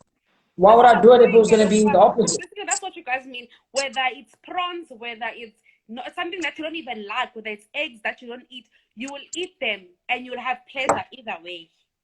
No, no, Yes. no. I think the analogy here is slashing. It's slashing in such a way that she, because here's what happens when he was talking as the chef. It was like when he was making the analogy of the chef. He can only cook.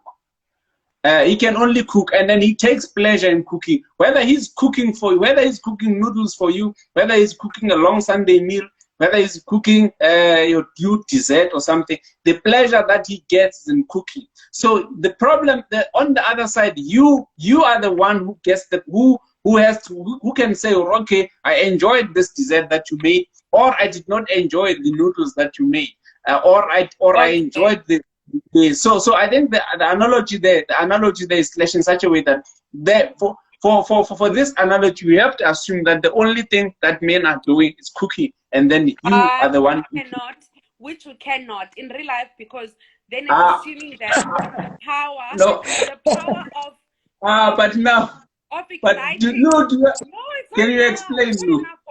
You can't assume that the role of the instigator of things are gonna happen, things are gonna cook, that it's within the men.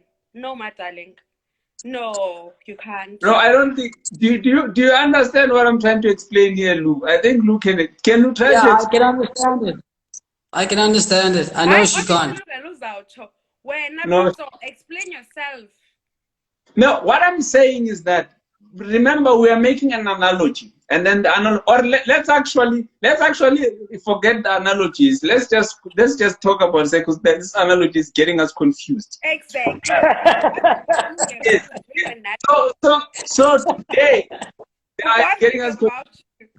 Yeah. So let's say today on Monday, you're my girlfriend. On Monday, I'm thinking, okay, what am I gonna serve this one today? Rocky, I think today it's a good Sunday, and then I'm gonna serve a nice full meal with dessert and everything, nice full meal. Yeah. Then I give you the full meal, and then you enjoy the full meal, right? And I also take pleasure in you enjoy. I'm making the analogy again. No, man. Let's. It's the same analogy. It's the same analogy. Okay.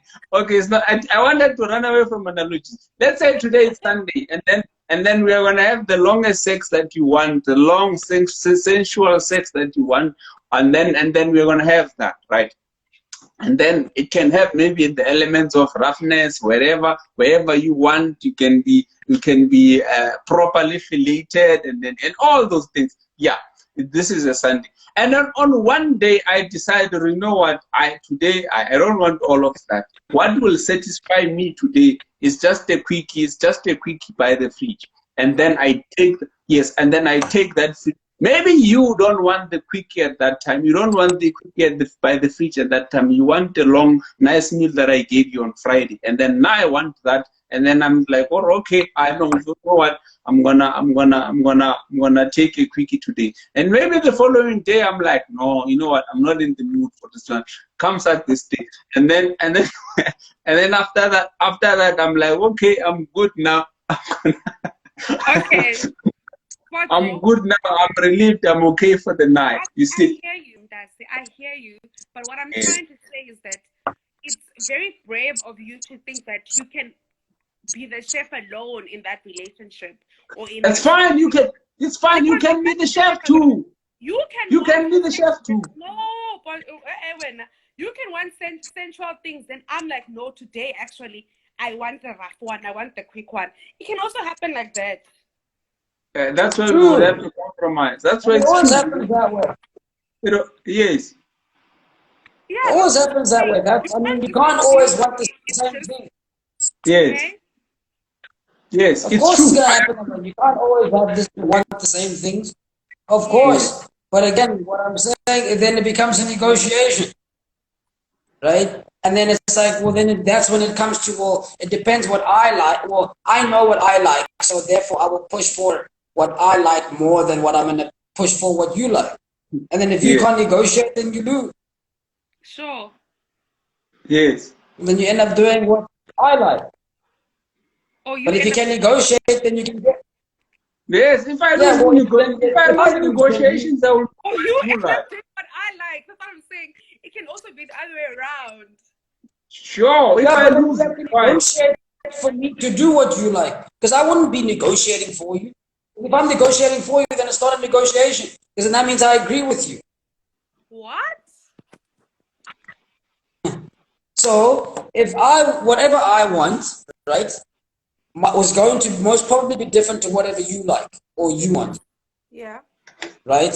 So what I'm going to do when we negotiate is I'm going to negotiate for what I like, Mm-hmm. and you're going to do the same for what you like, Yes. right? And if you lose the negotiation, that means I win, and then therefore what you will do is do what I like, Yes. right? If you win it, then I lose, and you will do whatever you like. If we get to a stalemate, then that means that then I will have to do some things that you like, and you have to do some things that I like, or we do things that we both like. But if you don't negotiate, you're not gonna get anything. No, You're that's gonna get what? Yes. that's a No, yeah. fact. If in fact, Just like if with you anything in negotiate, life. yeah, if you don't negotiate, which is what happens with most women, is that they don't negotiate. They expect a guy to negotiate for them, No, and I then what? agree. I agree. Yes, so now that becomes a problem now, because if you expect me to negotiate for you, that means I'm gonna do what I like. You might not like Always. that. Yeah, because at the end of the day, it's like what? It's like yeah, it's like saying, okay, pay for yourself. It's like, for example, if someone asks you, or okay, I'm gonna give you a lift, and then after the end of the trip, and then like, well, okay, how much do you want me to pay? You're like, no, pay whatever you want. I'm like, okay, I want to pay nothing. Then I leave, and then now it becomes unfair now. But so that's why that's where the dance needs to come in a way that, okay, you have to say, you have to be open and be upfront about what you want, and maybe we can somehow meet each other halfway. No, But I then, agree. Yeah. yes, Mm.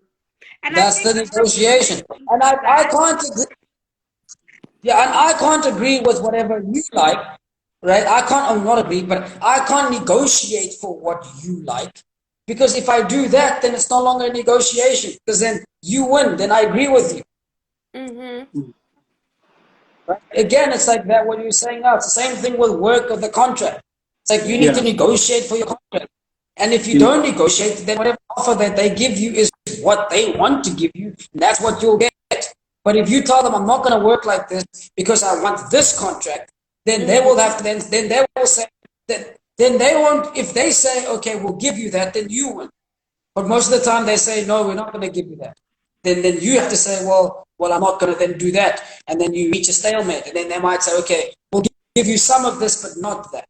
Then you have to say okay, fine, I'll. You know, when Bosso said women don't do that, I definitely agree that there's women who don't voice out what they want, and the whole idea comes from the exact thing that we spoke about it being when the man comes, then yeah, that's what you want, you know, that should be the ultimate goal. It comes from the fact that if my man said he wanted me on top, and that's gonna get him off, I need to do that, whether I want to do it or not, because at the end of the day, I need to be the girl that please their man, so that it's a societal thing as well, in that uyabanda or something like that.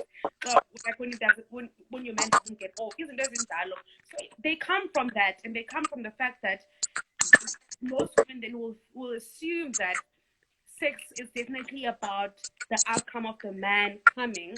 So it makes them shy away from even voicing out what they like in bed. Yeah, You know, which yeah, is very yeah, important. It's very rare. yeah. It's the same. It's the same thing. It's the same thing as a woman shaming men that come. It's like, yeah, I'm supposed to. It's like, no, but no, yeah, man. It's like, okay, cool. Some men fall under that pressure and they say, oh my gosh, I need to go to men's clinic and there's something wrong with me, or I need to make sure that the next time I don't do this. And some men say, well, I couldn't give a shit. That I don't care about the pressure. There's no pressure at all on me. I did what I wanted to do, and that's it. If I don't want to be here, then disappear, and I'll get the next person. That's it. That's what jobs do. I'll give you an offer, and you say you want more. I'll just go get another candidate. I don't care about you anymore. But I wanted you, but if you don't want me, cool, I'll go to the next job. And So it's about negotiation. Don't realize that they have the autonomy to do exactly the same. Yeah. Well, look, but this is the problem, though, right? Is that the problem with negotiation is that it's not only the offers that we're giving each other. It's the fact that you have also pressures within yourselves. So sometimes you find that women do that because they feel as though, well, if I leave this guy, I won't have another guy. Just like someone that feels, if I don't take this offer from this job, I won't have another job. And that's what the job is banking for, is that you're going to feel as though that you're not going to get another offer. Exactly. And if we give you this offer, it's the best offer. That's why then, if you're very disagreeable at times and you don't accept that offer, they'll go and they'll stall and they'll come back and say, okay, cool, we want that. Because then they can see that you are not dependent on them. Whereas again, with societal norms, women fall under that pressure of, well, look, I need to satisfy this guy, because if I don't, he's going to go somewhere else. And you think, Exactly. Well, then if he says to me, if he says to me, do this, and then I don't do it, he's probably, someone else is going to do it, even though I don't like doing it. So therefore, even if I don't want to do it, I'll have to do it, because then I'll have to negotiate. I won't negotiate so strongly for myself because I'm afraid of him leaving. And he's probably thinking the same thing, right? If I don't do this, she will leave and someone else will have her. But then the difference is, who's going to care more about the person leaving or not? And the person that cares more about it is going to be the one that's going to break first. And then that's exactly what happens. So guys that fall under that pressure do the same thing that girls that fall under that pressure. So when a girl says, look, I'm not going to come over unless you're going to give me 6 rounds, and the guy says, oh, but if I give her 2 rounds, I'm going to feel like I'm not cool, then he's going to try by all means not to come, even though he wants to come, right? Whereas another guy that says, oh, well, with the same girl that'll say, I'm not gonna come over if I'm not gonna have 6 rounds. And this guy says, look, bro, in 30 seconds, I'm out here and you're getting nothing. And she comes over and she gets her 30 seconds and then she leaves. He's gonna think, cool, I got what I wanted. She didn't get what she wanted. That's her problem. She can go to someone else. I've got whatever I want. And that's what a job does. That's what everything does. It's a negotiation, but you have your own pressures and you have the pressures that you have between the groups. That the other job says, we just want this person for 2 years. And after 2 years, we don't care what she does. And if you can get that for that 2 years, that's their problem, whether they reapply or not. Yeah. Do you guys think it's the same mentality in terms of that kind of negotiation with sex in marriage? Of course. Yeah, it applies in all spheres of life. Negotiation applies in all spheres of life. It doesn't matter. It can be an employment. It can be even within you as a parent, between you as a parent and a child, or what time the child needs to go to bed. You see, children understand that it's almost as if it's implanted in them. They understand that negotiation, that they will also try to push back and find out how far. If, for example, you say, okay, everyone goes to bed at 8:30, and then they will try to push maybe for 9 o'clock, and then they will always try. It's like it's imprinted in all human beings that they have to try and negotiate. But now what happens is that the more we become adults, and then the more we become adults, we become desperate. We grow into desperation, and then desperation, of course, it affects our ability to negotiate in such that we end up taking the least that we can take, because we are also ruled by that scarcity mentality that, hey, if I don't get it now, then I will be. That's how even shops use the same mentality. Shops use the same approach as well, because you find that they will say, okay, this thing, they are going to be doing that Black Friday. Okay, this thing is this much, and then this thing is this much, and then you can take it now, and then they make it as if it's gonna end tomorrow. Like tomorrow, you won't be able to find it tomorrow if you don't take it now, or this is the best that they can give you. And then if you are desperate at the moment, you are likely to take that, even if it's a shitty deal. And then everyone does that. It's just as natural as also taking a piece. Yeah, exactly that. It happens in marriage. It happens everywhere. Yeah. If you so women does have to be better negotiators when it comes to sex, and then they just have to be better negotiators, because in reality, I don't think they negotiate good deals as well. So I it's think even in the workplace, just in the workplace in general, like yeah, I mean, the proof is in the stats as well. Like women tend to be shy with expressing their yes, needs, or expressing that I actually taking acknowledgement of the work that they've done, things like yes, that, and they actually yes, play out in the bedroom as well. So yes, It's I not even, think it's not even, it's not even, yeah, but it's not even women. It's like people that can't negotiate need to negotiate better. There's a yeah, massive yes. lot of guys that don't get That, appreciation for their terrible. jobs. And yeah, it's like, That, and the question is always like, so why don't you demand it? And it's like, yeah, well, I feel as though, okay, whatever, the job doesn't care how you feel.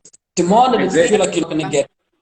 So exactly. it's the same with, Because the contracts. It's like, if you're complaining about what's on your contract, then why sign it?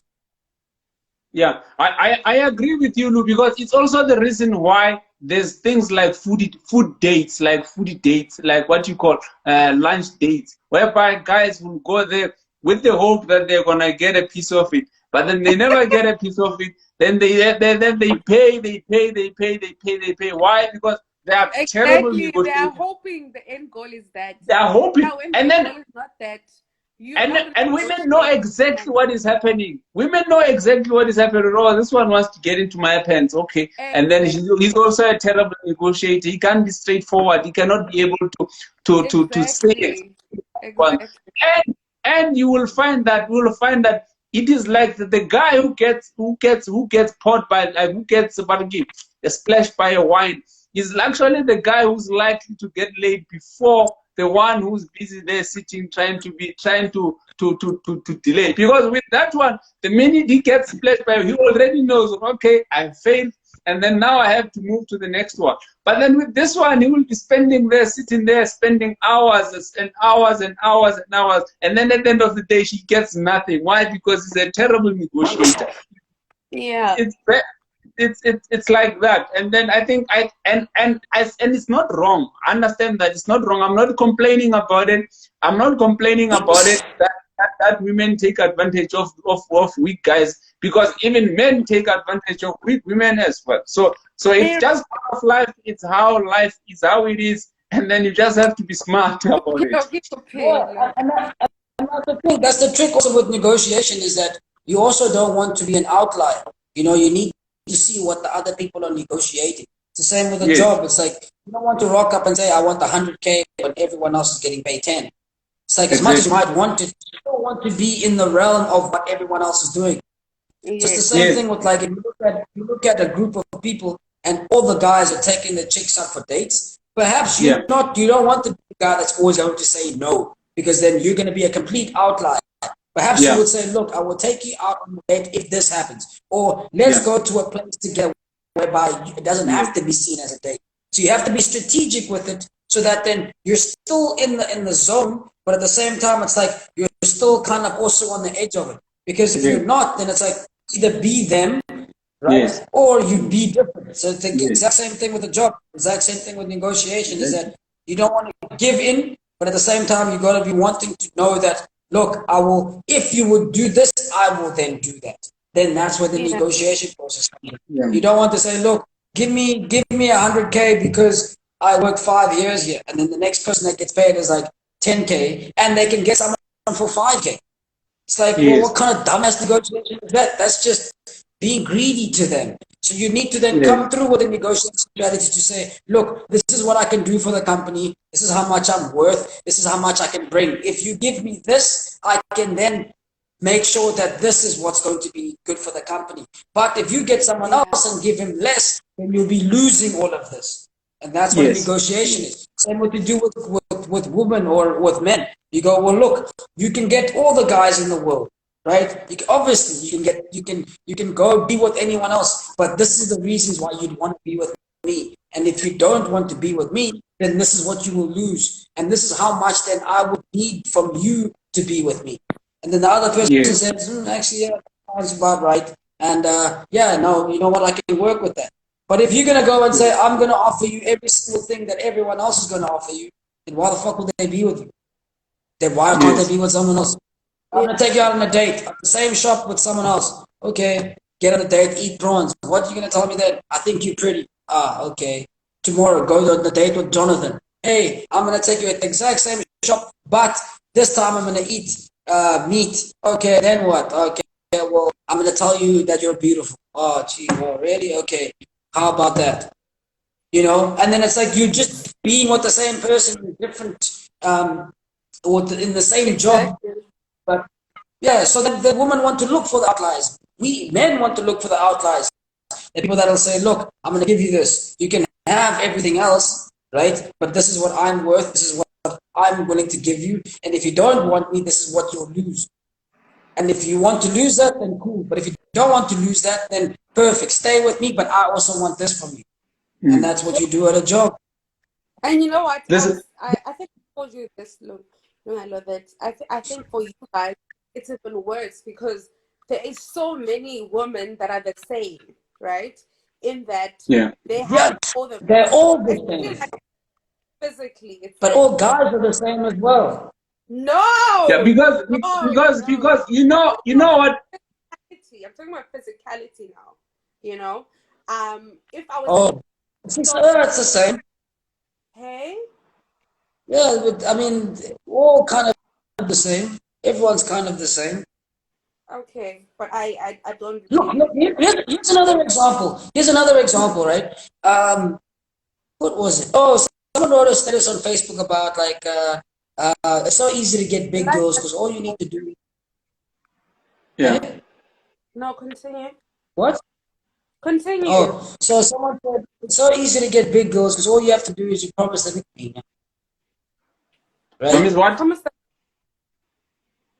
Equine, What the fuck? right? So look, so that was funny. It's funny and it's offensive, right?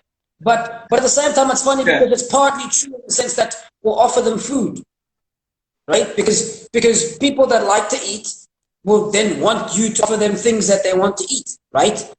So, but then it's like, what about women? How do you impress a woman? Well, just tell her that she's beautiful. Tell her exactly what she wants to hear. Tell her that's beautiful. Tell her that everything that she Yeah. does in the morning is you love it, and everything that you feel as though she tries, it works. Then you'll get her. Same as Yeah. what you do with a guy. Just But you know stroke his ego, and you'll get the guy. yeah, you know what you just said. What you just said about, in fact, what the issue. Well, in fact, what we just talked about negotiation. It goes back to what I initially said before, that also the reason why we've got lower marriage rates is because women on the other side, they've actually lost their ability to negotiate, because there was a time when a woman would say, if you wanted to sleep with her, she'd say, okay, you have to marry me. Exactly. You have to marry Exactly. me first. Go talk to my dad first, and then the guys would have to then deal with the uncomfort, like with uncomfortable task of actually approaching the family and getting married. And after that, after he gets married, the woman was gonna again throw another negotiation again, and be like, you know what, you're not gonna get maybe the first child until we move out of this house and then live in a much bigger house. And so it has always been like that. But then currently, the state, because the sex has been deregulated, and then it has been sort of separated from the separate. It's something that everyone can get, and then so the negotiation no longer applies, because now it becomes a matter of, okay, it becomes a matter of, why are you saying that I must marry you before I sleep with you, but you have 3 children with that one, and then that one did not have to marry you, and then so it becomes unfair. You understand that? Yeah, no, I hear you, but I think using sex as a tool to lure your negotiation, or to get to a point where your negotiation is working out for you, is Yeah. not something that's working, obviously, because now women are also liberated these days and they can do whatever they want to do with their bodies, Yeah. right? Now, Yeah. I don't think that it means that negotiation can no longer happen because of that. negotiation can still definitely happen, but it's a case of, like you said, that it's gotten to a point where the older we get, people think that they have a mentality that, you know what, I'm old now, there's definitely never going to be someone who's going to be out there for me, so this is all that I have, and I'm just going to have to marry this, or take whatever this person is giving me, even if I want Z, but they're giving me Y. Yes. Well, I mean, women have one of the best or the strongest negotiation tools, which is sex. I don't think they realize. But the problem is that the value that they put on it is very low. So you then have a situation whereby every guy will never say no to sex with a woman, but a woman will be picky with the guy that he has sex with, right? Mm.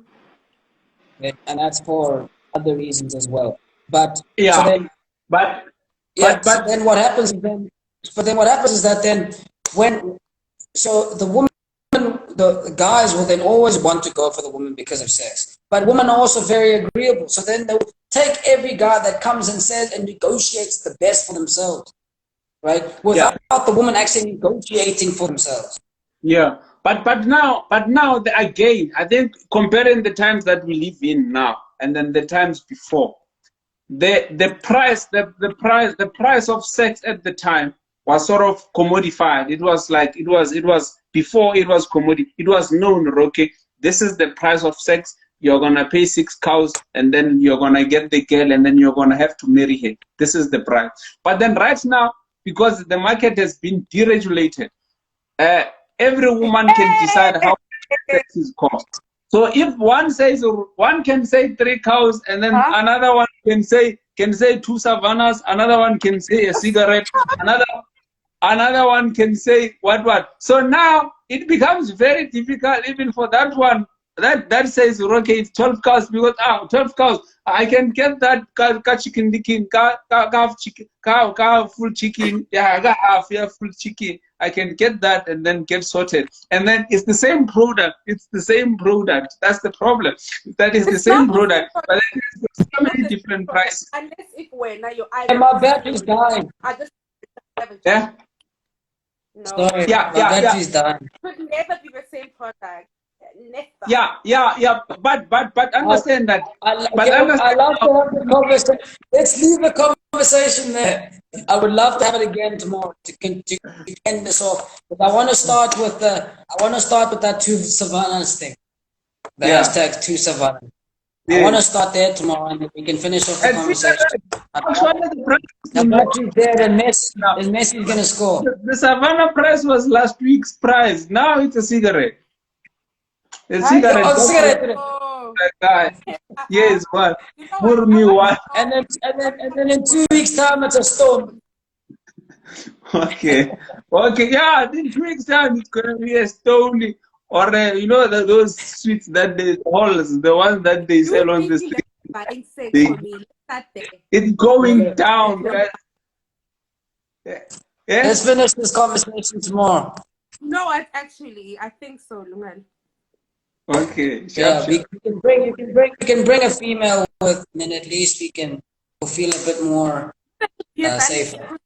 They're definitely on top of me for no good reason. You're not even giving me a chance. So bring a female with tomorrow. A very strong woman. Bring her through. What's the other? She must bring a strong feminist. You know, the strong and independent. I want strong. The Drake that comes here. Hey? Who always comes here with dreads. What? Oh, you want Mudier? She wants Mudier. Yeah, I think that's her name. She must come. She's not strong. She's not strong. She wants more. She's not strong.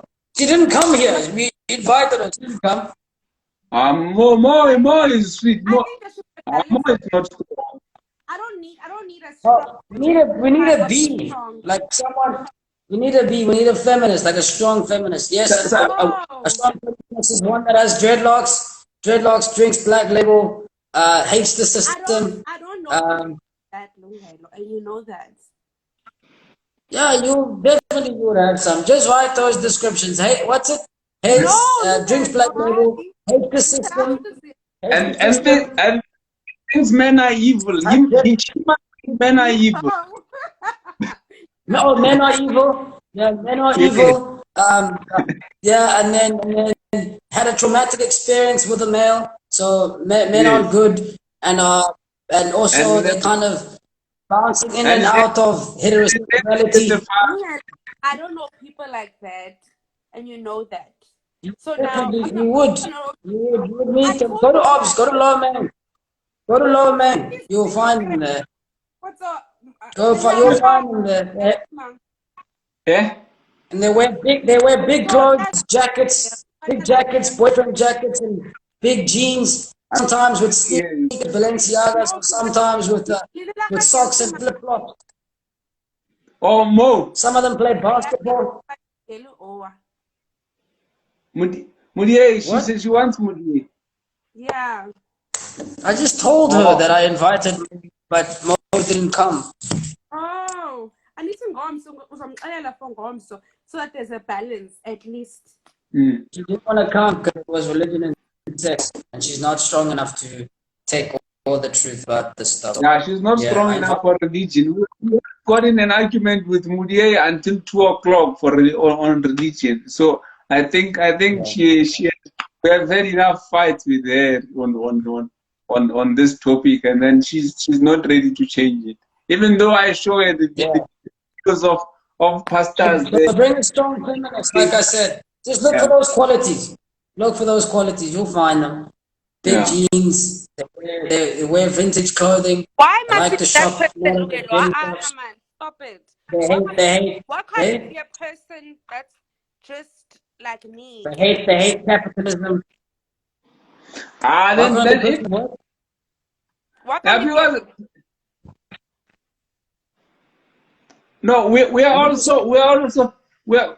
also in the business of converting feminists here. So we have got a mission. We have got I a mission to end this thing in 10 years. So we're gonna do it step by step. So one feminist at a time is gonna help. one feminist. Yeah. Hey, you guys are running movements up in. No, not Yes. even, man. Look, I know you can bring. Look, the only reason I said bring a strong feminist is because you said that we're overpowering you. So bring a strong person. Not in that sense, darling. In the sense that Okay, it's fine. It's fine. Then just bring a female.